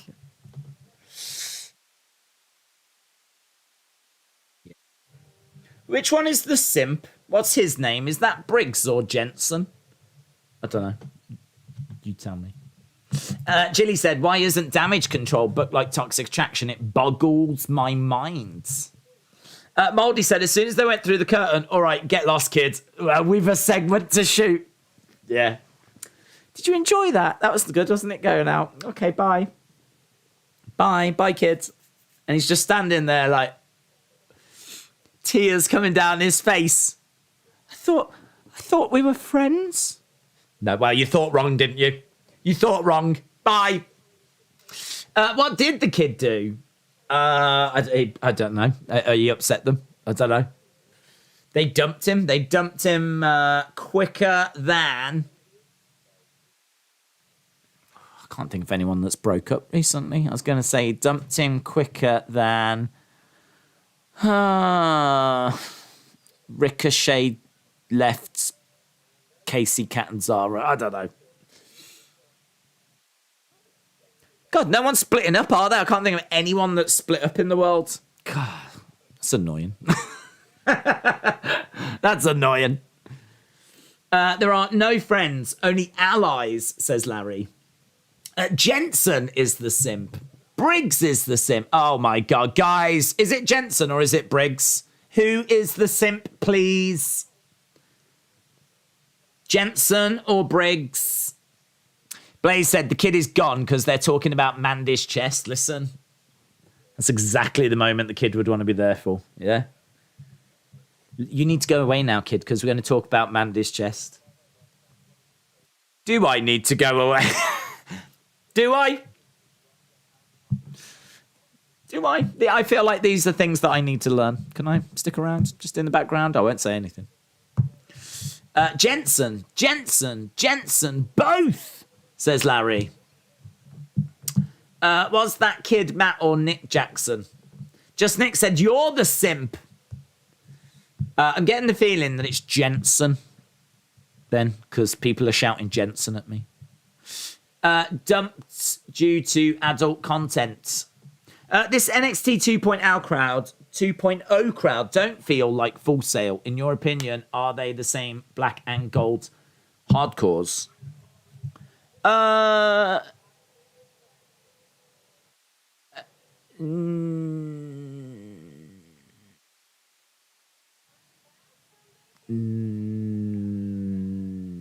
Some.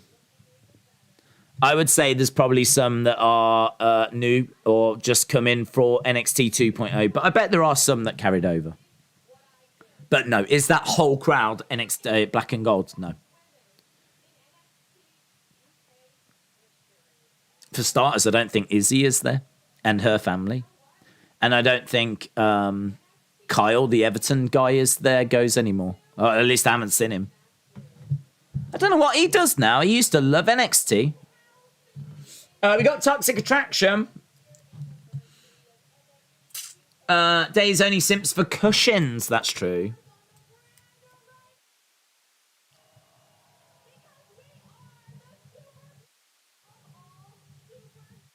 We're the super group of all super groups.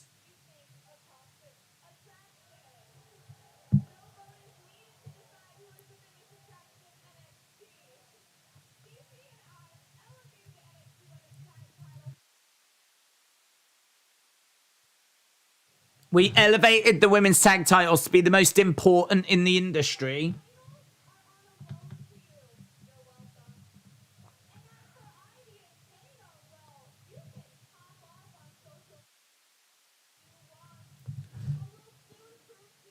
Okay, so we're just hearing from Toxic Attraction. Erase Your Minds, hello. There's Toxic Attraction, and then there's everybody else.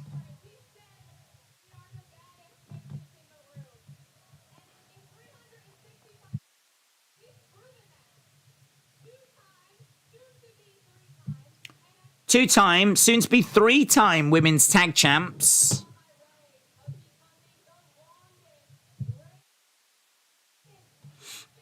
And she's on her way to being the longest reigning women's champion.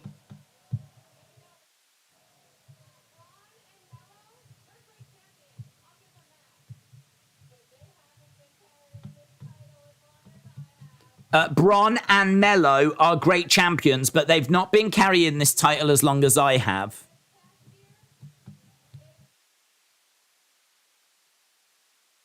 Put some damn respect on my name. No sign of the NXT titles. They've all gone, ain't they? Dead. Here's Alba Fire. Put respect on my name, says Mandy Rose.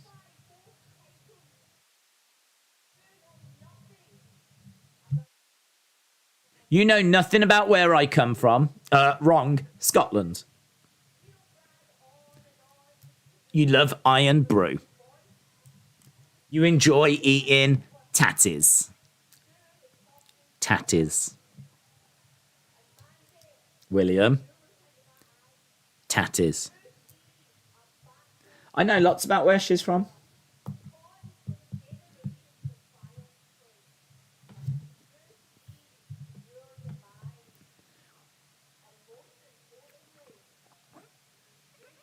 You see your demise.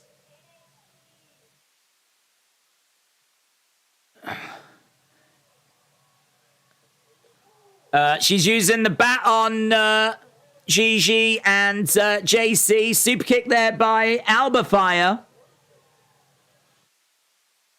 She's got Mandy up and drives her down. Daze is the number one Mandy Rose simp. Number one. I'm the number one Mandy Rose's soft furnishing simp. Albert brings the fire. The belt is in the ring. Mandy grabs it. Respect Mandy's chesticles. Daze kid then asks Mom what kind of cans make men cry.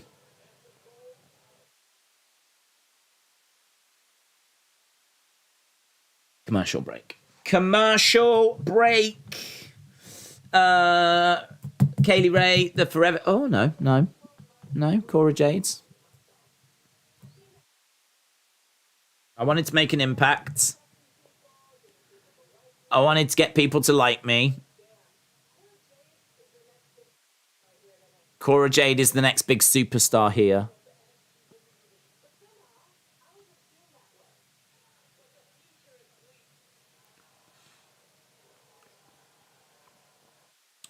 Okay. So we're just hearing from Cora Jade. She said she wanted to impress people.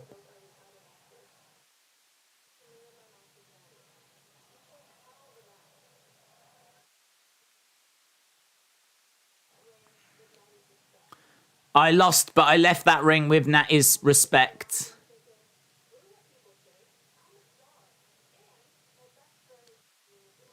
And my best friend was coming in the door. When did she get the words tattooed on her chest?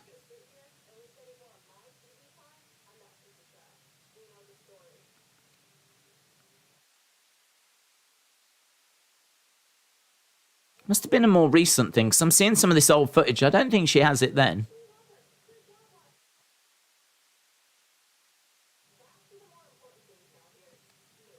Is she going to talk about being blocked? Because that's broke my heart. Seeing her get blocked was absolutely horrific. Maybe she did have it before that, but her top was just a bit higher. I don't know. On Tattoo Watch. Yeah, see, her top's quite high, so she could have had it, and maybe just never knew she had it.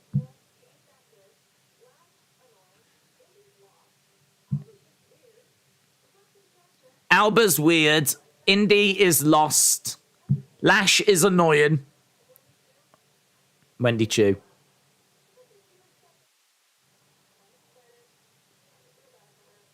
She's kind of pathetic, Wendy Chu. I feel bad for her.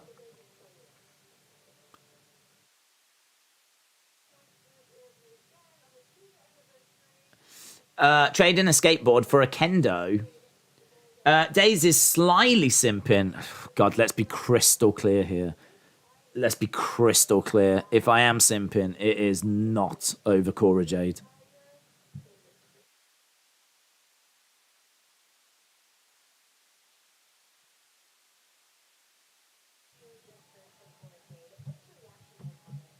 We're hearing from Wendy Chu, so it looks like these are going to be on a collision course.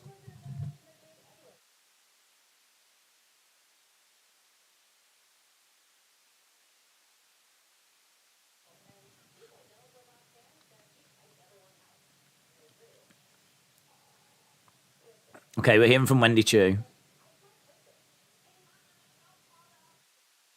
Here's Lash Legends.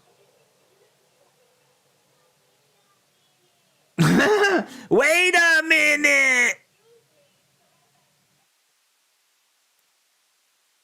Wait a minute!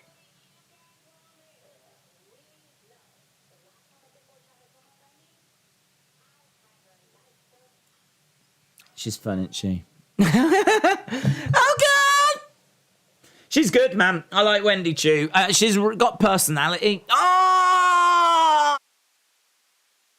My boy is here! Quincy Elliott! Yeah! Now the show gets started. Now we get going. Here we go. Quincy.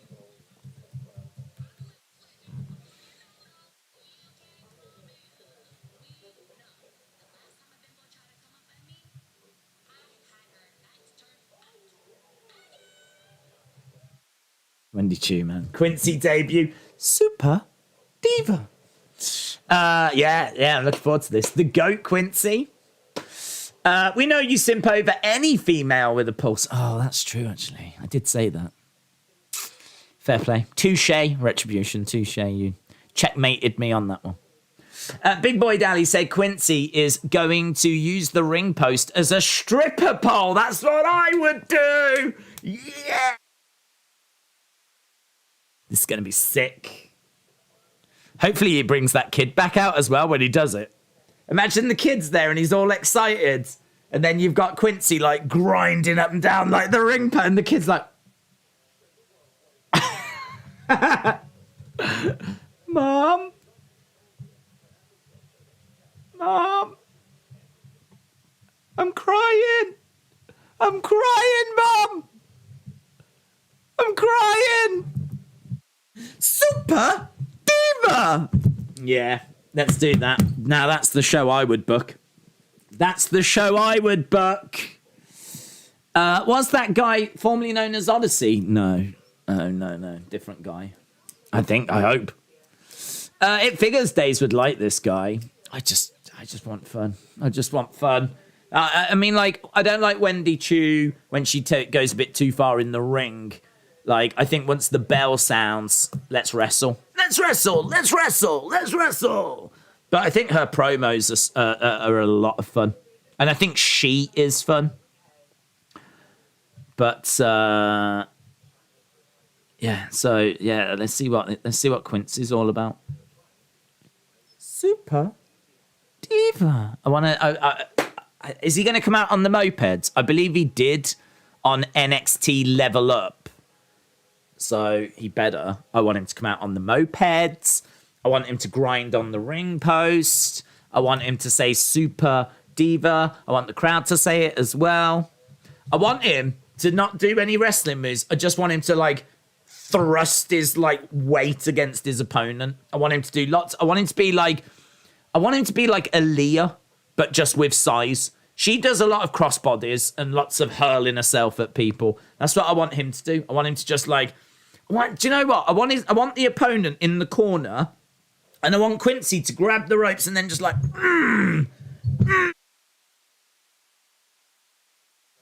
Maybe he could sing the song as he's doing it. Hit me, baby, one more time, yeah. Super Diva. Super Diva. Super Diva. That's what I want. I want him doing that move. Use this. I think he's got a good size, you know. I think he's got a good size. Big boy.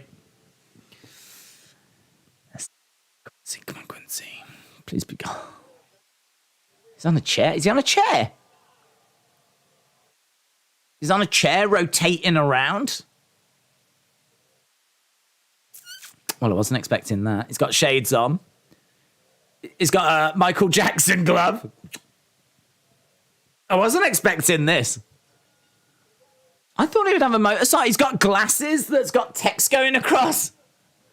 Okay. Super Divas here. It says Quincy. Oh, man, they should sell those glasses. They should totally sell those glasses. It's like Mabel's funkier brother. Whoa!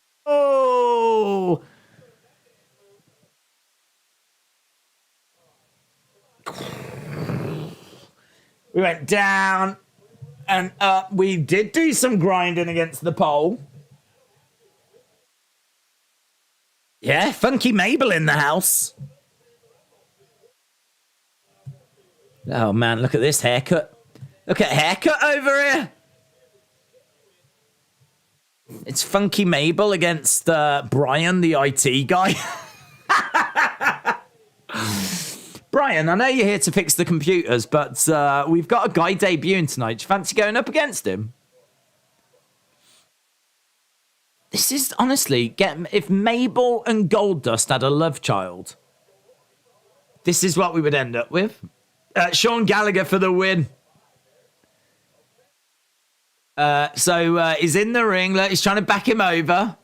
Get him in the corner, Quincy. Get him in the corner. Sean trying to grab a hold of the arm. What we do? We've got a bit of hit. No, nice little roll there by Quincy. Come on, Brian. Come on, Brian. Shot coming in by Quincy. Goes against the ropes. Nice uppercut. Brian goes down. Quincy grabbing Brian. He's going to go for a bonsai. He's doing a bonsai. Super Diva chance.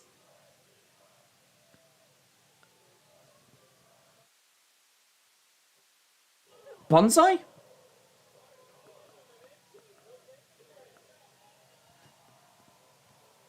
I mean, he wins. The commentators don't call it a bonsai drop. That'll get its own name. Oh my god, he's grabbed the ref. What's he doing? Man, I feel like this guy has got personality and they've given him like a rough idea of what he needs to go out there and do, but he is not polished at all. But that's NXT, innit? That's what they're here to learn, I suppose. I mean, that was not much in the way. What do you critique from that match? What do you critique from that? I mean, he did more of this than he did anything else. I like the bit where he grabs the ref. He twirled the ref around. I haven't seen that before. Oh my God. I bet Aubrey, right now, Aubrey Edwards is watching this going, why am I not in NXT? I would love for a wrestler to twirl me around and make me part of the show. Why am I not in NXT? Super. Velveteen Dream let himself go, said Rotem. Super Diva. Carl said, you can't just straight up do the gold dust pose. What? Says who? Says who? Dustin Rhodes? What's he going to do about it? He'll do nothing. He'll do nothing. If you're watching, Dustin, what are you going to do about it? Nothing. We've got better dust. That's what he should be called. Better dust. We need War Games. Quincy wins. I want to see a match between Seth and Johnny to see who the best in ring is. Hard times fell upon the Velveteen Dream, said Mustafa. Well, we got a Quincy entrance and we got a Quincy victory. Got to put these down for them. He's doing the post-show review, of course. Mandy getting face planted, deserved this is awesome chance and improves tonight's score. Quincy wouldn't be interested in Aubrey though.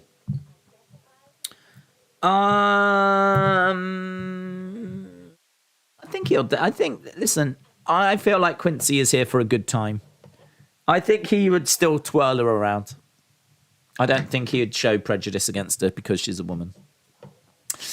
Daze, we need you and Quincy closing the show with a rendition of Boys Just Want to Have Fun. It's nice. Quincy playing the role of Cyndi Lauper and you could be Captain Lou. That's nice. That's nice. I like that. I like that. Don't Go Breaking My Heart is one I was thinking of as well. Was that Elton John and Kiki D? You could do that. There's lots of Crazy in Love. Crazy in Love. Beyonce, Jay-Z. Didn't they do a song called Bonnie and Clyde as well? Just trying to think of some real classic duet love songs. That's to be honest, I'd like to see you do it. Wrestle with Andy. Oh, I appreciate you putting me forward, but I would like to see you give it a go. Rotem said, you have beef with Thunder Rosa, and now... I have beef with Thunder Rosa, do I? When did that happen? Why did no one tell me? And now with Mandy Rose over cushions, do you have something against roses? I don't think I've got beef with Thunder Rosa, have I?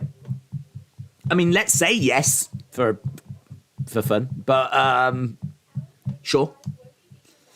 Quincy Elliott's gimmick is Missy Elliott. Get your freak on by Missy Elliott. Ex Mulder said Quincy versus Braun. Yeah, dream match. Dream match, Ex Mulder, yeah. Michael said, any update on that woman was from last week's NXT? Nothing, no. I'm guessing we should see her again maybe during the tag match tonight. She was in the background, wasn't she, during Fake Steph? So is she going to be in the crowd or something? I'm guessing they're targeting them. Tim said, halftime scores. Don't forget the song Yudong. I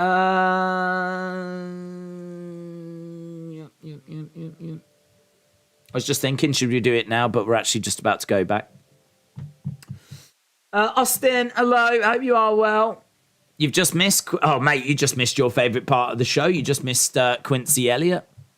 Super Diva. 10 out of 10 just for Days saying Super Diva. Well, our very own Super Diva has arrived. Great to see Austin 316 in the house. Right, we are seeing Wes Lee getting beaten up. Oh, dear.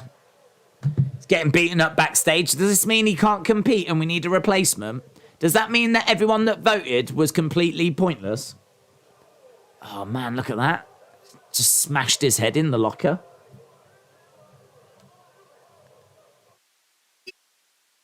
Again. Yeah!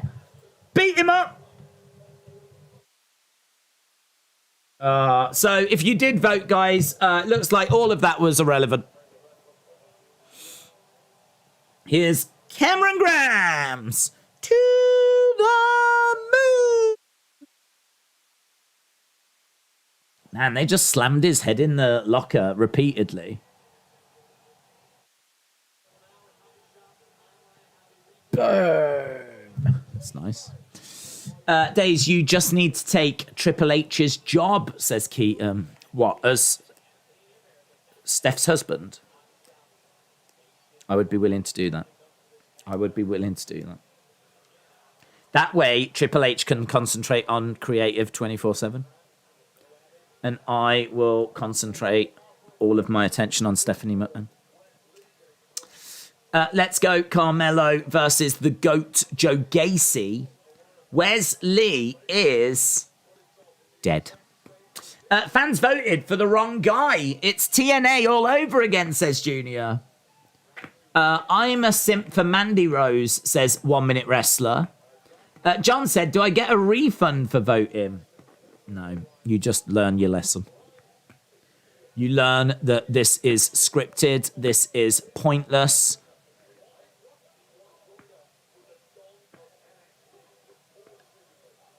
Is Cameron Grimes on his own? So Cameron Grimes is in this match. There's no one in his corner. Oh dear, oh dear, oh dear. Cameron Grimes versus Tony and Stacks. Oh dear. Surely someone's going to come down to his aid, aren't they? Aren't they? Days, if you got with Steph, that would be like hitting on your stepdaughter. I thought you was dating Linda. Listen, I'm all over all of the McMahons. There's not a single McMahon that I'm not romantically involved with. So I do not discriminate. Yeah. Cameron Grimes in trouble here as Tony puts him against the ropes. Cameron Grimes goes over the top. Stacks is tagged in. I bought the spinner replica. Do you own any replicas? I've got a few, yeah. I've got an old Winged Eagle. I've got my favourite is the very first WWE Championship from 63. I think it's 63. The one that Buddy Rogers had, which they don't actually make official replicas of, so you have to get like illegal copies. I got mine legally. You are the For us, you are. I don't know what that means, Joseph, but yes, I am. That is me. Days and the McMahons, an Alabama love story. Joseph says, we are all awesome because we love WWE. Here's Gacy and the Dyad, is it? What are these called? Spartacus. Gacy has gone into the corner of Cameron Grimes. So Gacy is in the corner. He wants to be tagged in. He said there was work to do tonight.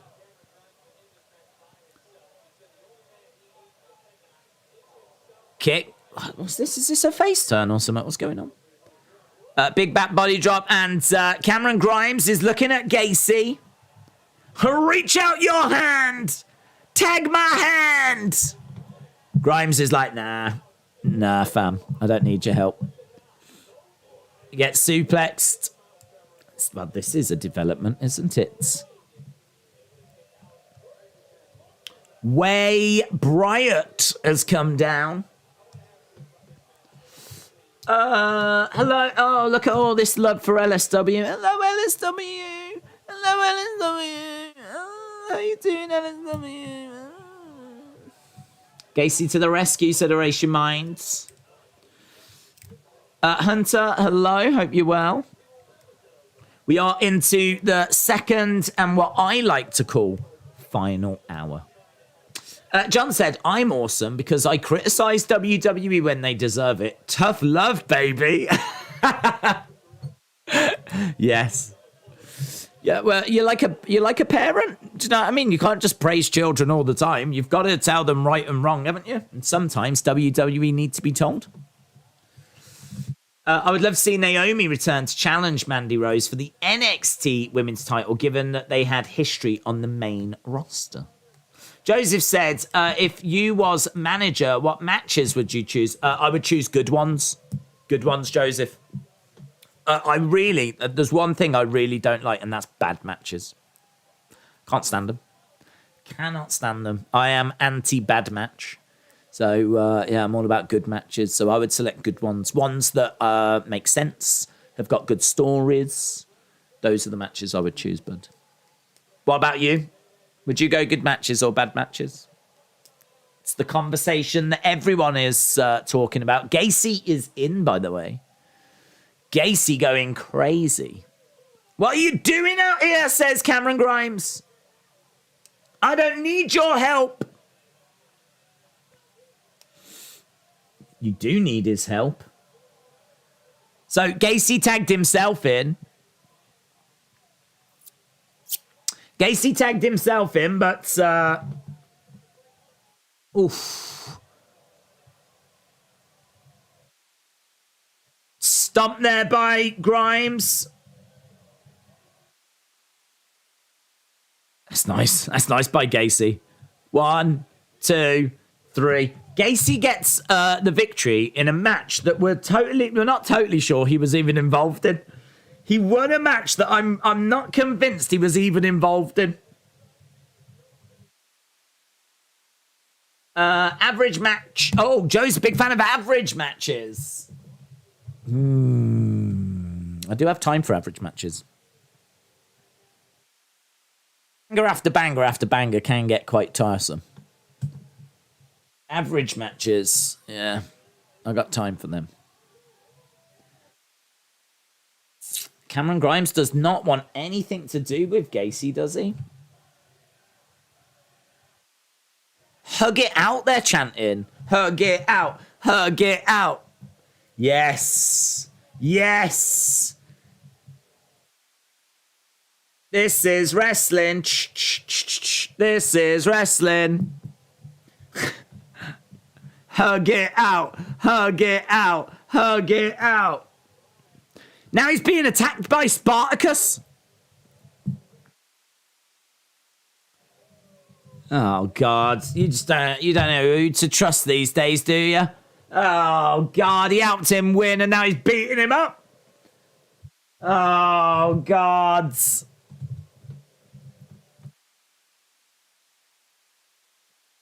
Grimes. Beaten. Just when I thought there was hope. Just when I thought that they might have turned face. Oh dear. Yeah. Why won't he hug the crazy man? Hug the crazy man, Cameron Grimes. Do it.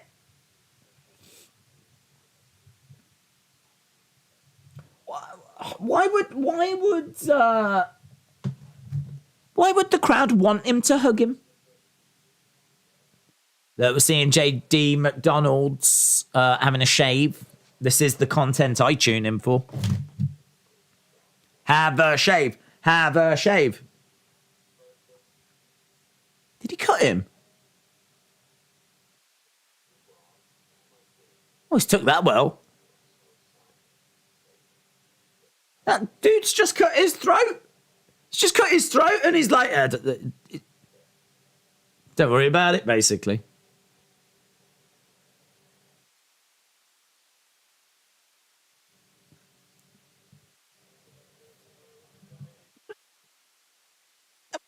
You would have a different reaction to that, wouldn't you? If I had like a razor at my throat and the person shaving me basically just sliced my throat, I wouldn't just be like looking at the blood smiling.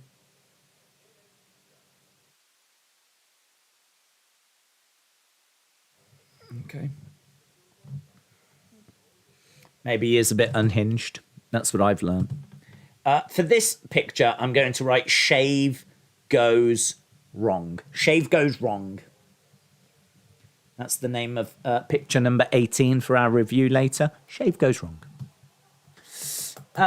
Days, all aboard the simp train. No way, you said JD McDonald's. That is offensive. What? To McDonald's? Days, it should have been Santos to the rescue.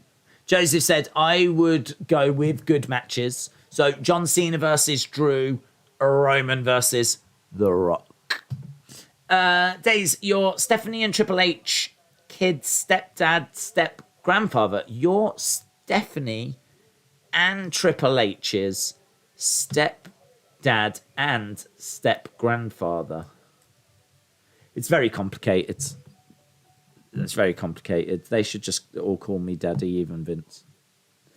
William says, I'm having difficulty getting Days to simmer down. He's been acting a bit like me, and frankly, it's disturbing.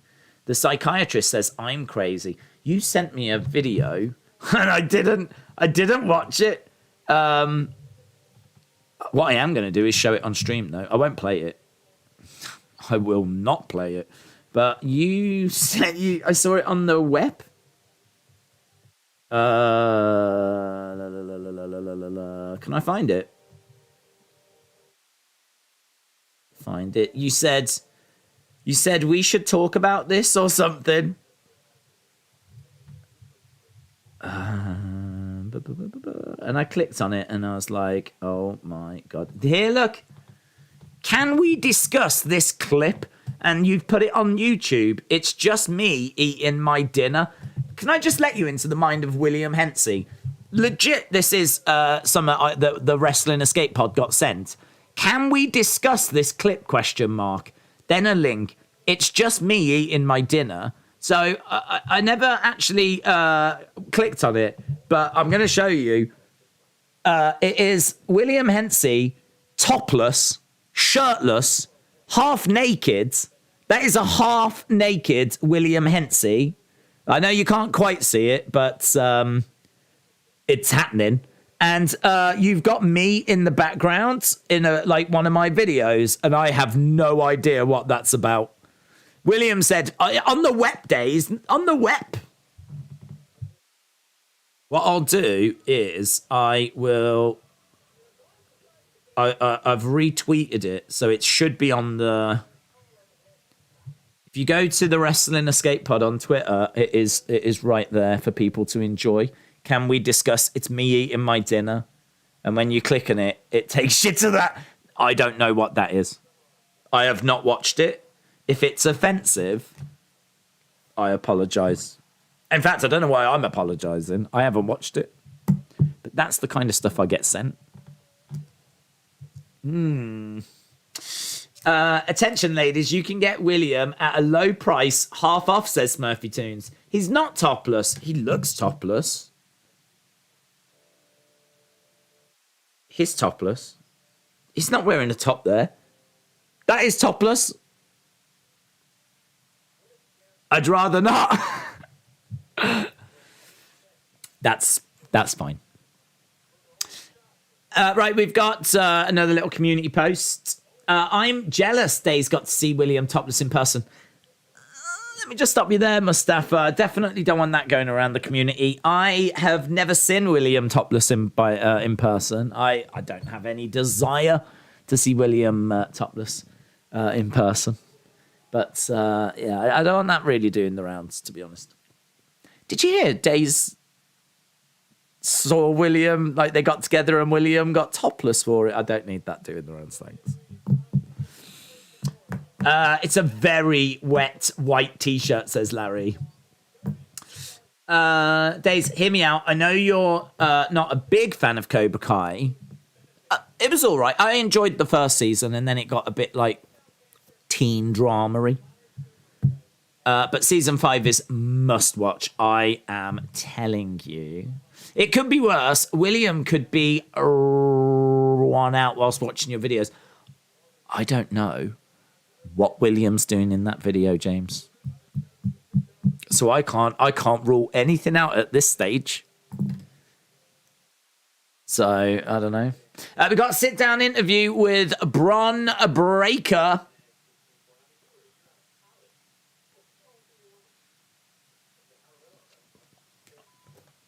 They're talking about Bron when he first came in. As soon as I got out in front of the audience, it just felt right.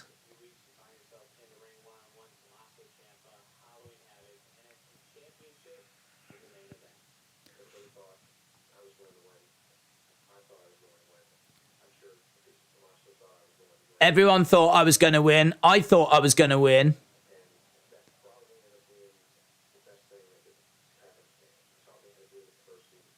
But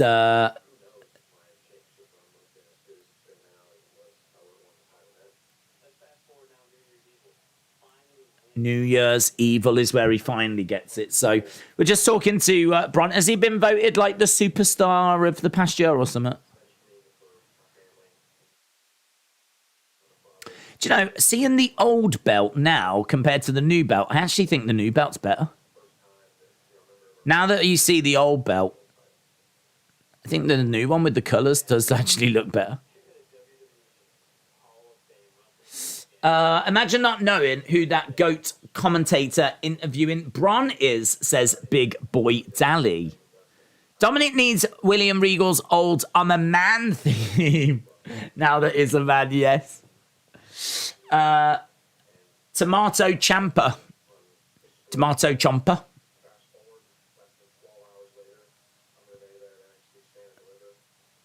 Oh, yeah, this is when he wins it from Dolph. Now, he's held it since beating Dolph, hasn't he?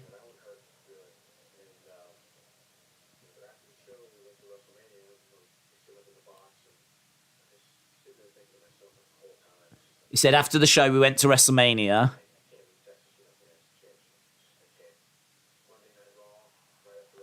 I thought to myself, I can't leave Texas without the championship. And now we're seeing on Raw.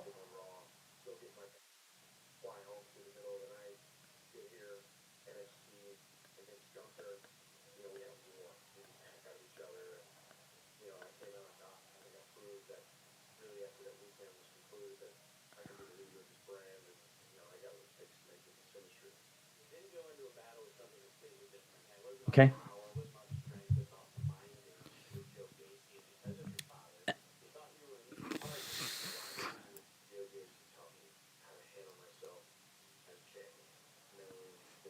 So Gacy actually kidnapped Steiner. Fiend against Roman, says Brendan. Can we get Braun versus Braun? Yeah, I'm sure we can. Sure we can. R.I.P. Charles III. Oh, God, no. Not another one. Not another one. Don't tell me another one's gone down.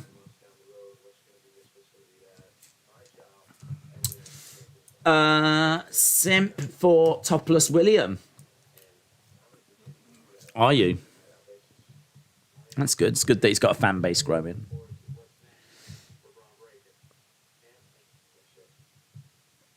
Right, well, they shake hands, and where is Tyler Bates?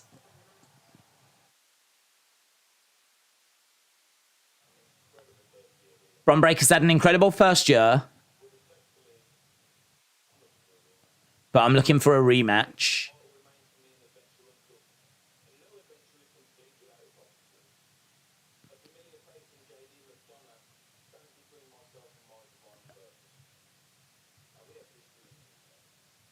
Tyler Bates says he had history with JD McDonald's. And if he wants a shot, he's got to go through me. So looks like we're going to get JD and Tyler Bates. Right now we're going over to Nikita Lyons. We might see the hooded lady in this.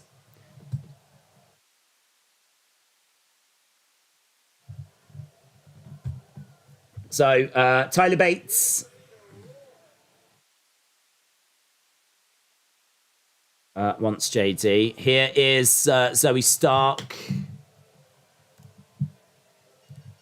Man, I don't know the names of these people. Let's click on this. I just went on Twitter. The first thing that came up was a topless William Hensey. What a day. What a day to be alive. Okay, so Nikita Lyons and Zoe Stark will be taking on Ariana Grace and Kiana James. Kiana James and Ariana Grace versus Zoe Stark and Nikita Lyons. Okay. And her opponents. Thick Eater. That hooded lady is what I call wrestling. Fake Steph making her way down.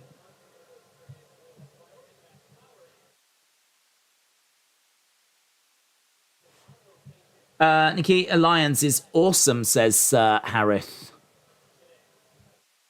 How is passing fake news? He said his friend's dog name was King Charles. If that's fake, then it's rude. What? His friend's dog is called King Charles, and his friend's dog has passed away. I didn't see that part of the conversation. What has this channel turned into were simps.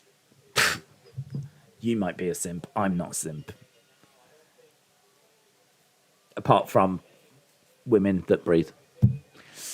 Right, we are underway then with Zoe Starks in the ring, taking on, I think, is that, who's that? Fake Steph, is it?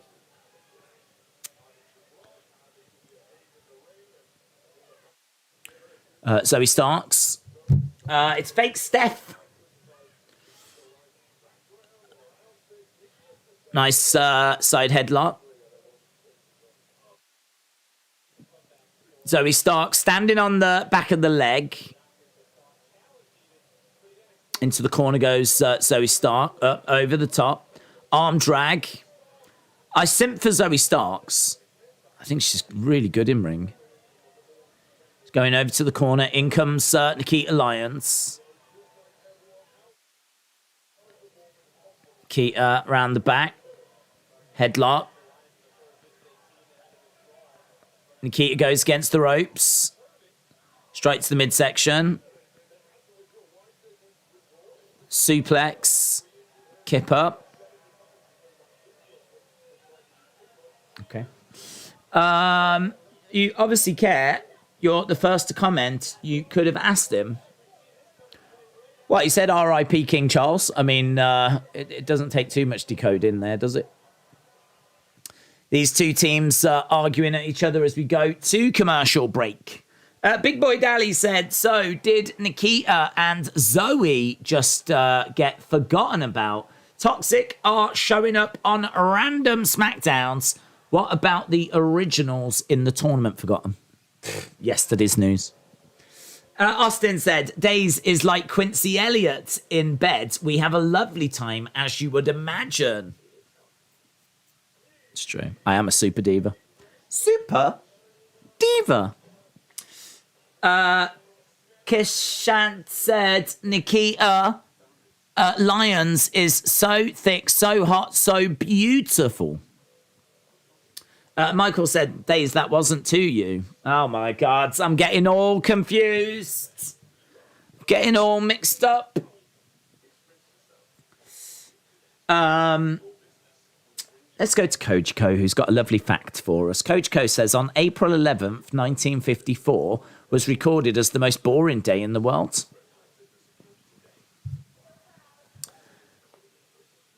Was there no wrestling that day?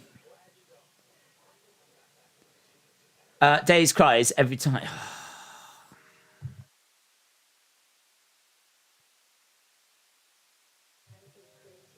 You know what's happening? It's been blocked. It's been blocked.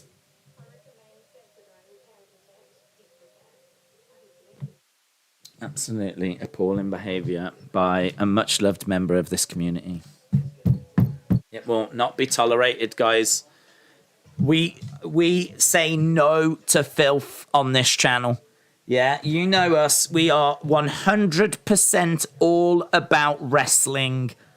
We focus on the wrestling, the in-ring competitive nature of the wrestlers. Anything that deviates away from that is unacceptable. We just focus on wrestling. That is it. Blocked. Permanently blocked. Gone. R.I.P. Austin. Gone. Never to be seen again. Guys, feel free to share your favourite memories of Austin 316. Yeah, I think we're done with that. Awesome. William said, I lived long enough to see a day. What a blessing. Thank you, Daze. This is where a lot of people come out now. I think a lot of people were scared. They were living in fear of Austin 316 and his reign of terror. And all of a sudden, guys, the light is shining on this community. Let Him In says, R.I.P. Austin. Yes. Do you think Elektra Lopez will be a wrestler? I think so. She did have matches in NXT, didn't she? Well, she did. I know she did. But I don't know how often she wrestled. But I think, you know, she could be used in the women's division. I don't know if that'll be her main focus at the start. But, yeah, I can't see why you wouldn't use her. If she's got those skills, why wouldn't you use them? R.I.P. Austin. R.I.P. Austin. Hashtag R.I.P. Austin, says Retribution. My favourite memory of Austin was when he said hello to me. Just remembering that brings a tear to my eye. R.I.P. Austin. Yeah. Lots of people really distraught at the fact that Austin has gone. Just to confirm as well, he has been blocked. That's not a timeout. That is a permanent blocking. Can you be my daddy, says Edwards. Sadly not. Sadly not. I would say yes, but your mom's not attractive enough. I also don't know if that's true or not. Mustafa said, my favourite memory of Austin is when he said Randy Orton was sexy. Retribution said, I think I deserve a timeout for saying free Austin, says Retribution.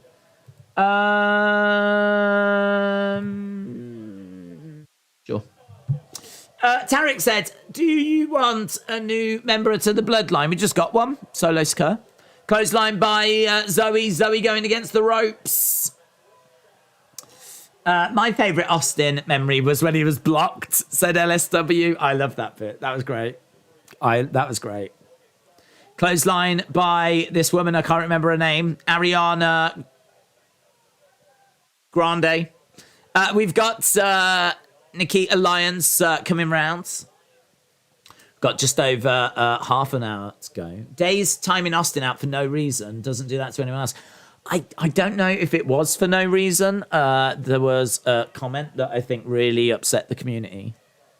And it was very deserved. Is he the first one in your block party, said Smurfy Tunes. Who? Austin? Austin's banned from anything, any function that I go to. He's not allowed. I've got a restraining order, so no, he's not coming to any of my block parties. Oh, backbreaker there by Ariana Grande. And goes for the pin on Zoe Starks. Zoe Starks kicks out. Do you remember when Austin got debuted? That made me cry, says Larry. That was a long time ago, though. Princess Ariana Grande. That should be her new name, since she acts like a princess. Big back body drop. I'm afraid I do not look at this lady and think she acts like the brand new Princess of Wales that we've got. Kate Middleton. Princess Kate.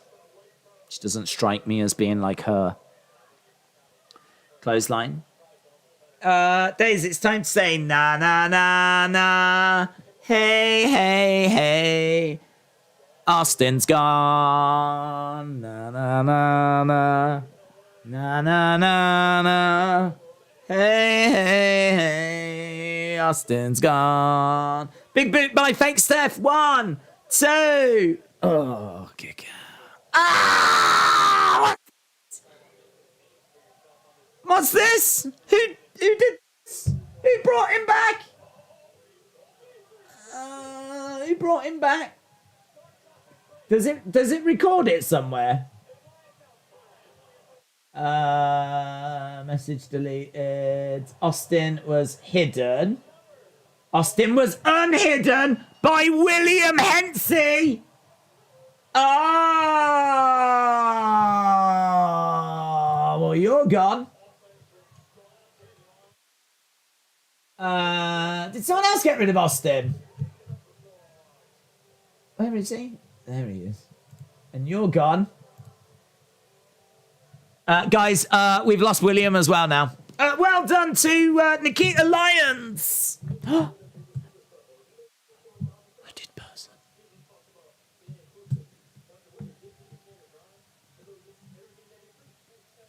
Schism. Are we going to find out about who the mystery person is?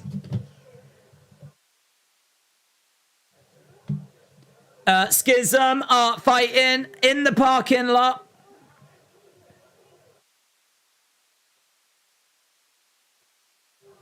Where's hooded person gone?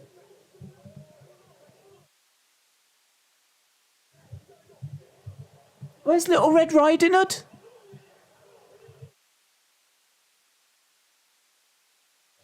Just flipping vanished.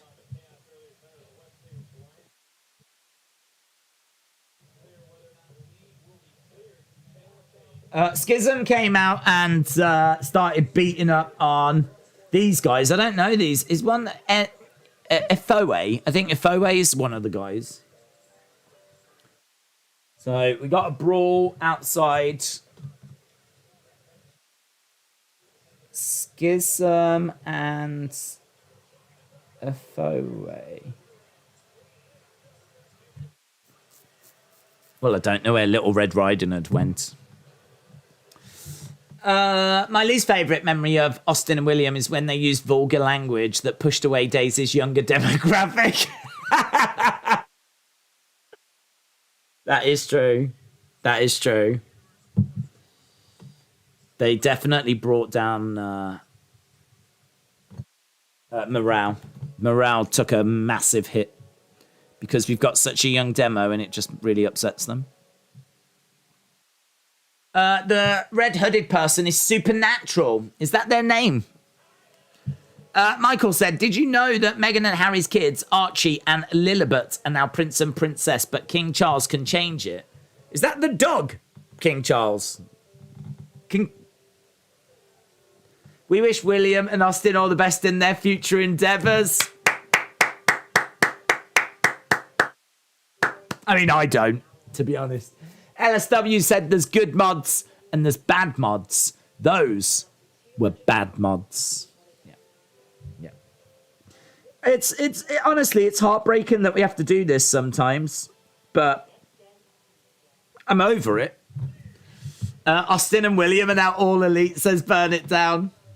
Tarek said, what is the main event? I'm guessing it's going to be Carmelo versus Mystery Person. I mean, William and Austin are free now, so it might be one of them. Who is in the gorilla suit? I didn't even see a gorilla suit. There's a gorilla suit. Big Time Back said, is it me or am I getting lost in those deep baby blue eyes of yours? We know you'll bring them back later, says James. You don't know me very well then, James. I thought we had a good understanding, you and me, James. They're dead to me now. Gone. I will be mourning their loss on the same day I mourn the loss of the Queen. They are done. Daze is a manipulator, says Retribution. That's right. There's a new regime round here. Would you ban someone if they brought back the cream pie saying in the chat? Do you remember that? God, that's old, isn't it? That's a long time ago. Would I ban someone if they brought that back? No.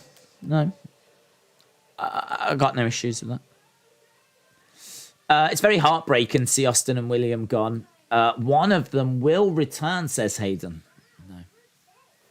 That's just you trying to deal with your emotion of the situation. They're gone. They're gone, mate. James was saying the same. We know they'll come back. I think that was in hope. I know that James has got a very, very close relationship with Austin and William. I think if there was to be a community threesome, that would be it. I think if there was to be like a kind of sexy party involving 3 community members, I would have no hesitation in saying that it would be William, Austin, and James Chadwick. So I can understand why he feels that sense of loss, but we have to move on, guys. We have to accept it's happened. That's why I want you to share any kind of fun memories that you've got of them. Get it out your system, and then we can move on. Hayden said, I agree. They are gone. He was eaten by the wolf kids. Oh, dear. James, WTF? Yep. It's better that it's out in the open, James. It's better that it's out in the open. Which actually was William Hence's catchphrase. Here is Grayson Waller. We have to move on. I would like to see John Cena versus The Rock because it would be the best match ever, says Joseph. Yeah, I mean, we had it twice. You can always watch those DVDs. Elizabeth, shout out to you. Daze, I speak for all in saying that there are some corrupt, horrific actions you've taken to erase Austin and William, who have built their backs off these streams. They deserve all the royalties. Wow. Tell you what, they can have royalties from these NXT streams because there's a good reason why we stopped doing them for a long time. This is a hobby more than flipping commercial venture doing these NXT streams. That's why that kind of attitude will not be tolerated. Right, we are going to our next match. This is Javier Barnell. Javier Barnell.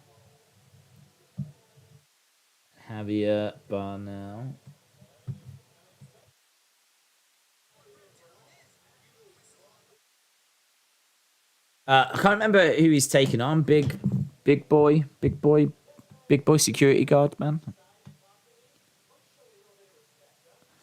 I saw someone that said hashtag get rid of LSW. Thoughts? Listen, I think there'd be absolute carnage in the chat if we did that, bud. That has never crossed my mind. I think we need some level. I mean, I think Hayden, LSW, J14, they Jim. I think they do the runt of the work, to be honest, when it comes to the mod responsibilities. And I think this thing would fall apart if that was to happen. So I've got your back, mate. Where do you think Man United will finish this season? I'm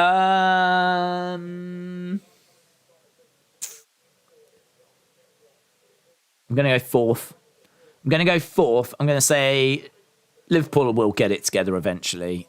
Man City, Tottenham. Arsenal are a problem. Chelsea under Potter's, God only knows. I mean, he could really get them turned around, couldn't he? But I feel like United have got a bit of... They're up and running. And they've got a good squad as well. So, yeah, I'll say that they'll put some wins together and I think they could just get fourth. But it's going to be a real battle. I can totally see it coming down to the last game of the season. Every point counts. James said, or they pretend to do the work and they actually do nothing. I mean, I'm not going to rule that out, James, to be honest, mate. That absolutely could be happening as well. Right, this security guard is in the ring. He doesn't have any entrance music. Hank Walker is his name. Hank Walker.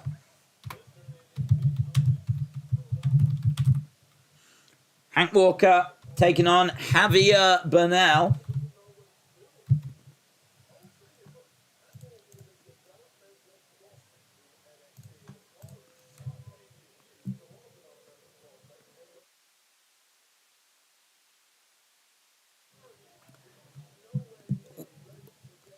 Wade Barrett said that Hank Walker is a developmental prospect, but as part of paying your dues, you have to form part of security.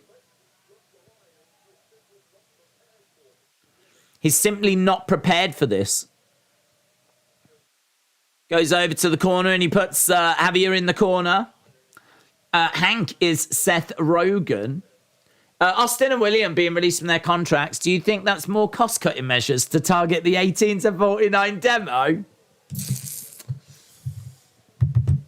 That's a really good point. I mean, what I'm hoping is that I can reinvest the saving into bigger superstars, bigger mods. I'm hoping we can attract some big-name mods from other channels, bring them over, which I think would really revitalize things. So...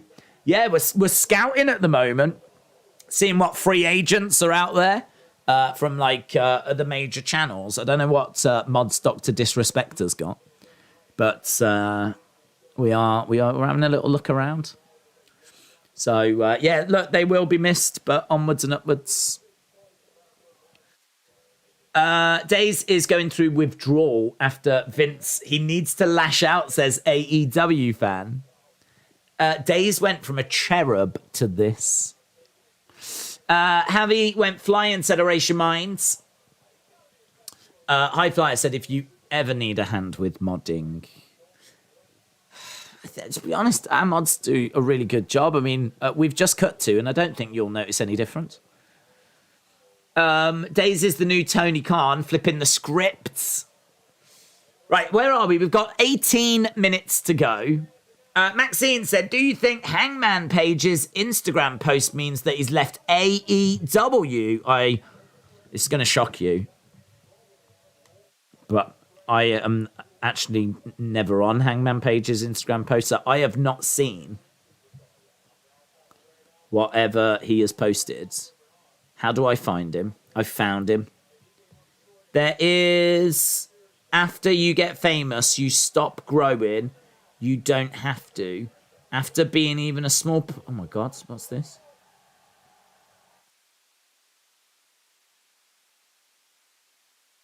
Anna J with a heart. People crying. If Hangman leaves, It will not be All Elite anymore. You're a champion. Okay. It's a win for Hank. Hank Walker gets the win. Guys,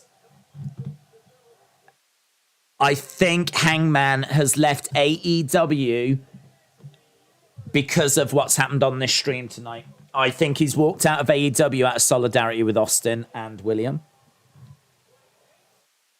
I don't know.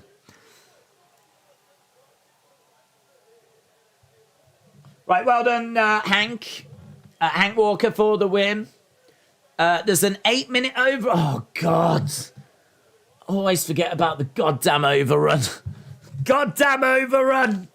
We don't need another 8 minutes. Don't need it.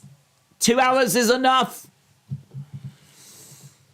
Hangman left AEW. Right, Hangman, after you get famous, you stop growing, but you don't have to. After being even a small part of a movement with the elite and our subsequent falling out, I was afraid of stagnation. I was happy, fulfilled, and getting a good paycheck, but without anyone to push me further. During Brody's illness, I was scared to move forward with these guys, but we all still felt it was the right thing to do. I could never say enough about all of the Dark Order. John's jokes effortlessly turn a bad day into a hilarious one. Alex is my dad friend. Our sons were born 5 days apart, and it's been grounding to have someone on the same ride as me. Uno self-depreciates in a way I can relate to, only wishing he saw in himself what I see in him. 10 for working tirelessly and covering my sorry ass at the last possible notice. Anna for never hesitating to get in on a good dick joke and be one of the boys. Stu for never being complacent with his spots and always wanting for more. 5 for overcoming such a small peni and gaining the confidence to bet on himself in a way I never had to. That's amazing. 5 for overcoming having such a small peni and gaining the confidence to bet on himself. Colt for being a fountain of wisdom and saying to me the most self-affirming words I've ever heard. I owe a lot of my career to Matt, Nick, and Kenny. I owe as much to these guys too. Thank you for helping me continue to go. I don't know what this post is. I mean, it seems to be largely directed at the Dark Order.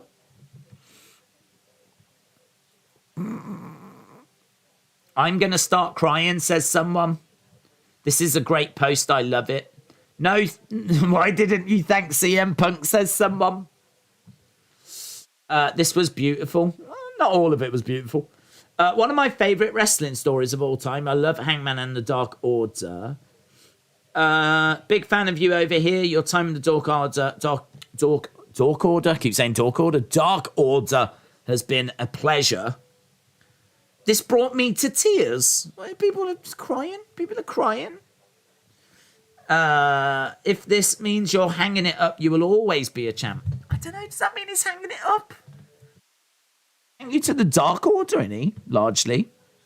And there is, you know, at the very end, I owe a lot of my career to Matt, Nick, and Kenny. I can never say enough good things about the Dark Order. I don't know. I don't know what that is. I don't know if he's just having a flipping moment. It will certainly fuel speculation. Oro Mensah arrives next week. So Oro Mensah, that's a name that was trademarked the other day, actually, I heard. This is some dude that's been in NXT UK. Oro Mensah.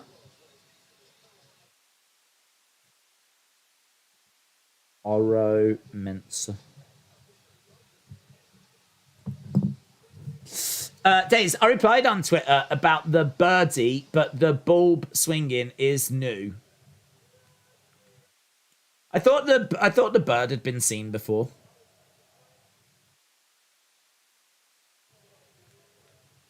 Daze, give me a call when you're looking I can work over. Give me a call when you're looking I can work over. What does that even mean? Have you gone back to cryptic tweets again? I avenged the injustice for the security guards. This Hank guy has avenged the injustice for the security guards. Yes. If there is news of Hangman getting released, I'll sure check Cultaholic just to be sure if he's leaving, says Harris. Well, they all get the same news from the same places. So all of those guys get their news from like Sean Ross Sapp, Dave Meltzer. So you can go to them or you can go to the source, which would be Fightful, Sean Ross Sapp, Dave Meltzer, Wrestle Votes. That's where people tend to get like the info from. Carmen Live said, Daze, is Carmelo Hayes still defending the NXT North American Championship tonight? I believe that's our main event. I believe that is our main event. No, when you need MD, what's that? Meds. Are you a drug dealer now? Are you selling drugs? This community has gone downhill. Guys, if Edward tries to sell you drugs, please say no, because I'm telling you now, they ain't going to be what they're advertised to be, yeah? Who's this woman?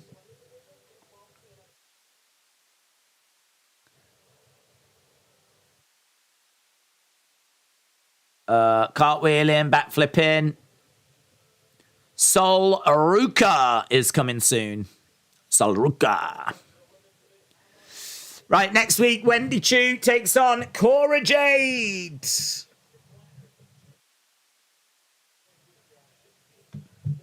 Wendy Chu against Cora Jade.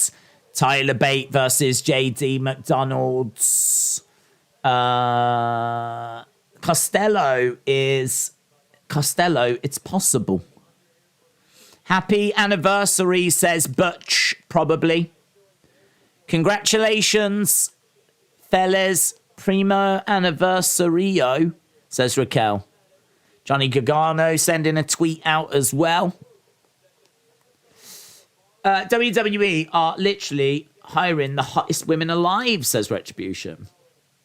Trini said, were Austin and William released due to them being difficult to work with? Yeah, there was a big fight backstage. Big fight. Austin was biting people. William was pulling people. In fact, William just took his clothes off and stood there. William took all of his clothes off and stood there, and Austin was just biting and pulling people's hair. Chairs were being thrown. Dogs were barking. Tony Khan just stood there and watched it all happen. It was a flipping nightmare. It's an absolute flipping nightmare. Sol Rico has been on NXT Level Up. If Velveteen clears his legal issues and WWE investigate the sexual claims, do you think they could bring him back? No. No, I think there's too much smoke. There's too much water under the bridge. I think the damage is done, sadly. I heard... I don't know if you heard this, but I heard this on the Jim Cornette podcast. EC3 said he had a house party. Did you hear this clip? EC3 said he had a house party and he went into the bathroom and there was someone's phone that was positioned to like be recording people as they went to the toilet. And he deleted the footage and established that it was Velveteen Dream's phone. And that it was mentioned on the Jim Cornette podcast. I haven't actually seen the source of where that story came. Well, I'm guessing it came from EC3. But how do you get rid of these kind of allegations? Like, how do you? Why would EC3 lie about stuff like that? Dream is done. He's done. He assaulted a gym worker as well, didn't he? He's got in trouble for that. Velveteen and Mason Greenwood should never be allowed in the spotlight. Jim said, I wonder how much money WWE would save if they stopped changing everyone's names to bad names.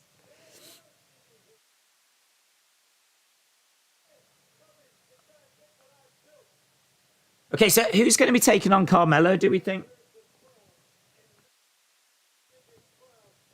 Will it still be Wesley?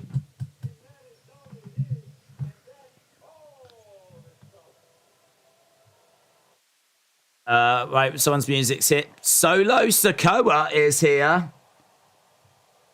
Solo Sikoa.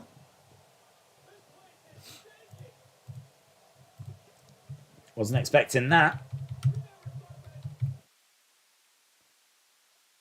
Solo Sikoa is the person that stepped up.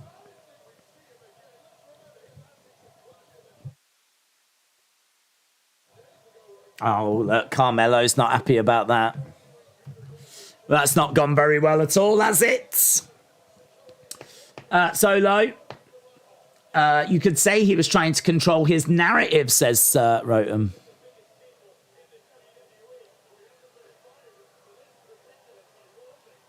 Solo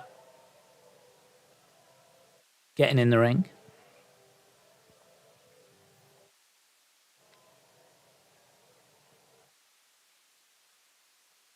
Okay, so Solo.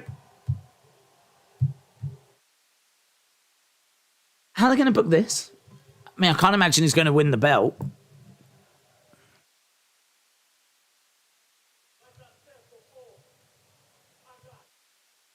Like I said before, I've got next. So here we go. It looks like Carmelo versus Solo. Elijah said, I wasn't expecting this. Are you a fan of the GoldenEye game? 100%. If so, have you heard they're remaking it on Xbox Game Pass? Nope. I have not heard this at all. That's very exciting. When you say remaking it, they're like, what? Keeping it the same, but just like updating the graphics and everything. That's exciting. Right, Solo. Let's have a look. 10 things you didn't know. Was it announced today or something? GoldenEye is coming to Xbox and Switch. It's coming to Switch. It's releasing a HD version soon. Oh, wow. 4K, smoother frame rates. It'll be on Xbox Pass. Online player modes be exclusive to the Switch version. There's no release date yet. Wow. I'll be buying that. It doesn't say when it's coming out, though, but... oh, does it? Solo throws Carmelo out.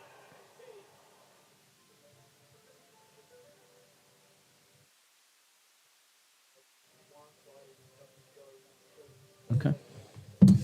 The belt is going to leave NXT. Do you think the Usos interfere? I don't think so.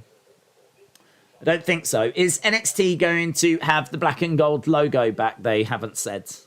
Are you a gamer? No.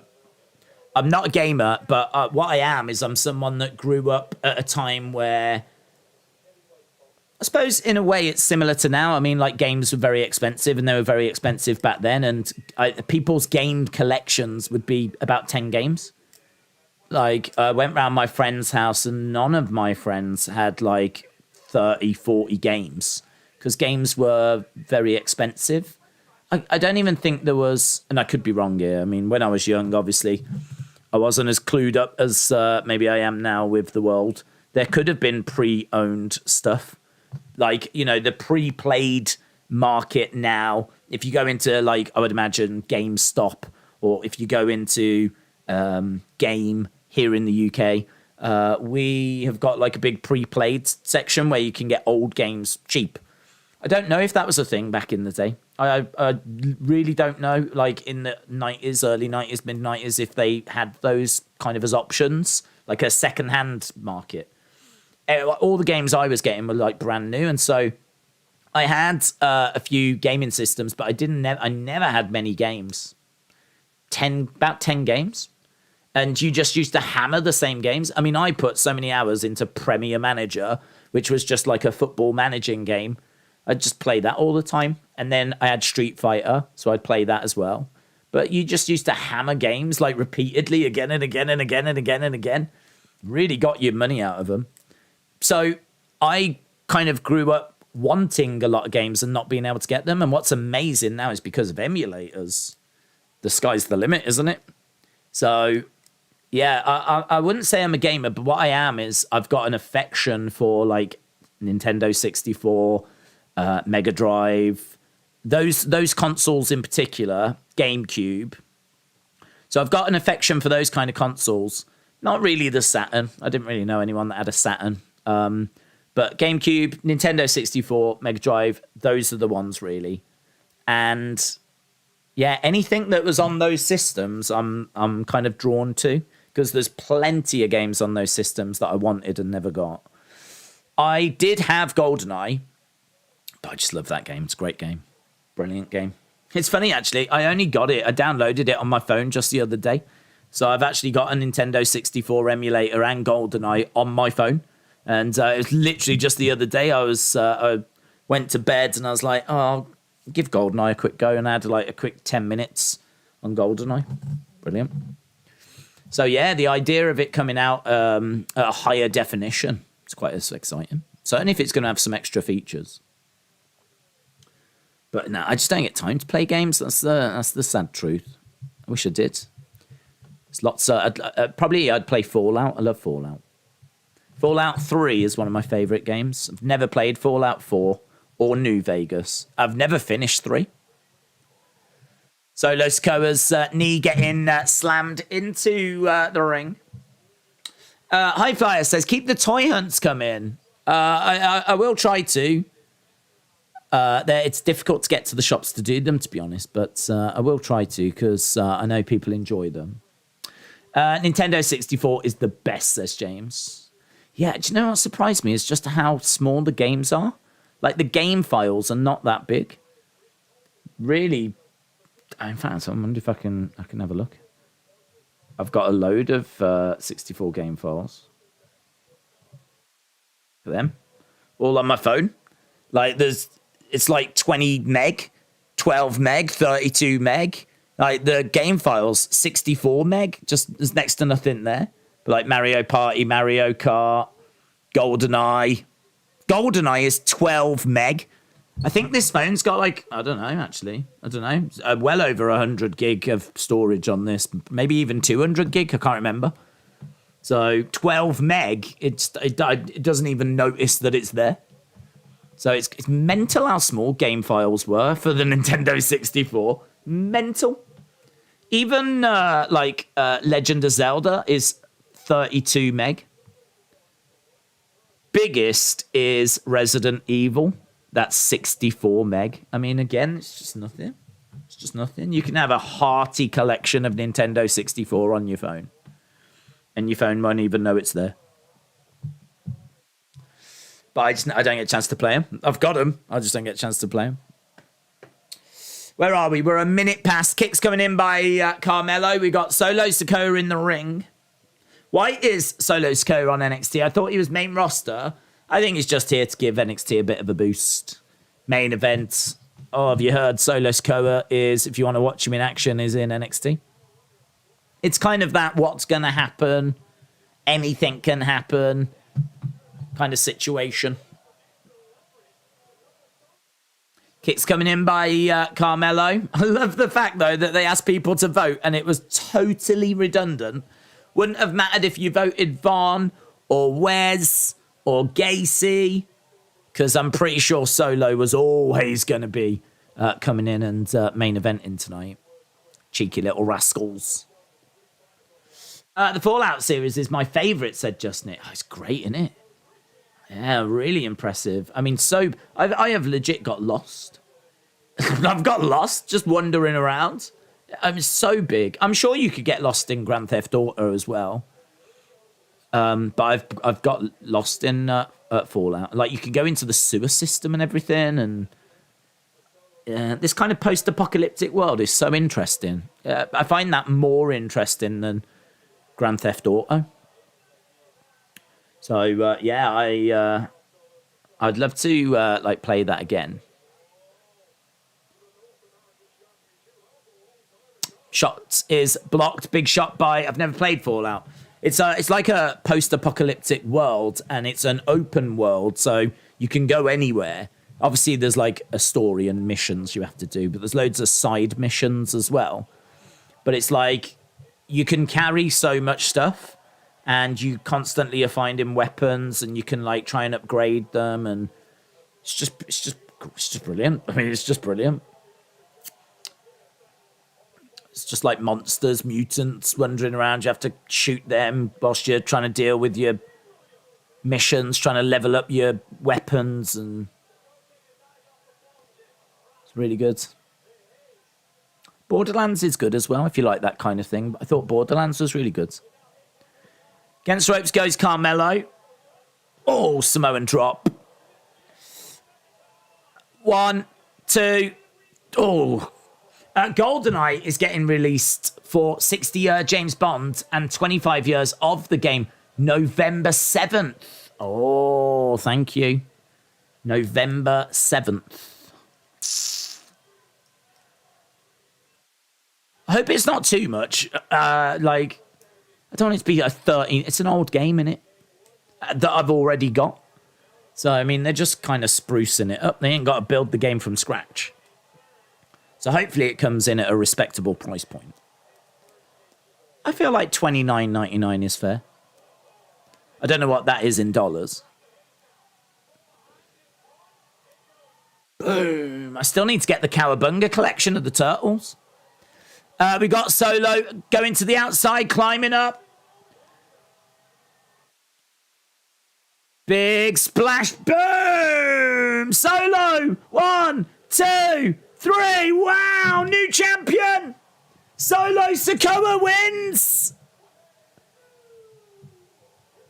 New NXT North American champion. Solo Sikoa is bringing gold to the bloodline. Wow. Wow. Solo wins. I mean, he'll be dropping that soon, I'm certain, but that gives Solo a belt to parade around on Friday. Called it, said Larry. Title change. Didn't predict that. Didn't predict that at all. I was very confident that Carmelo was going to retain there. The whole bloodline has got gold. Sammy is the only Uso with no gold. Solo Sikoa. Wow. Right, I need to go because we need to set up our review stream. Appreciate people joining us. I'm going to just delay that stream a little bit so that I can get everything set up because it's meant to start in 9 minutes. Fun fact, I won't be ready in 9 minutes. But yeah, appreciate you joining us, and I'll see you for that review stream in about 15 minutes. I'll move it to 20 past, so thanks for watching. Bye for now.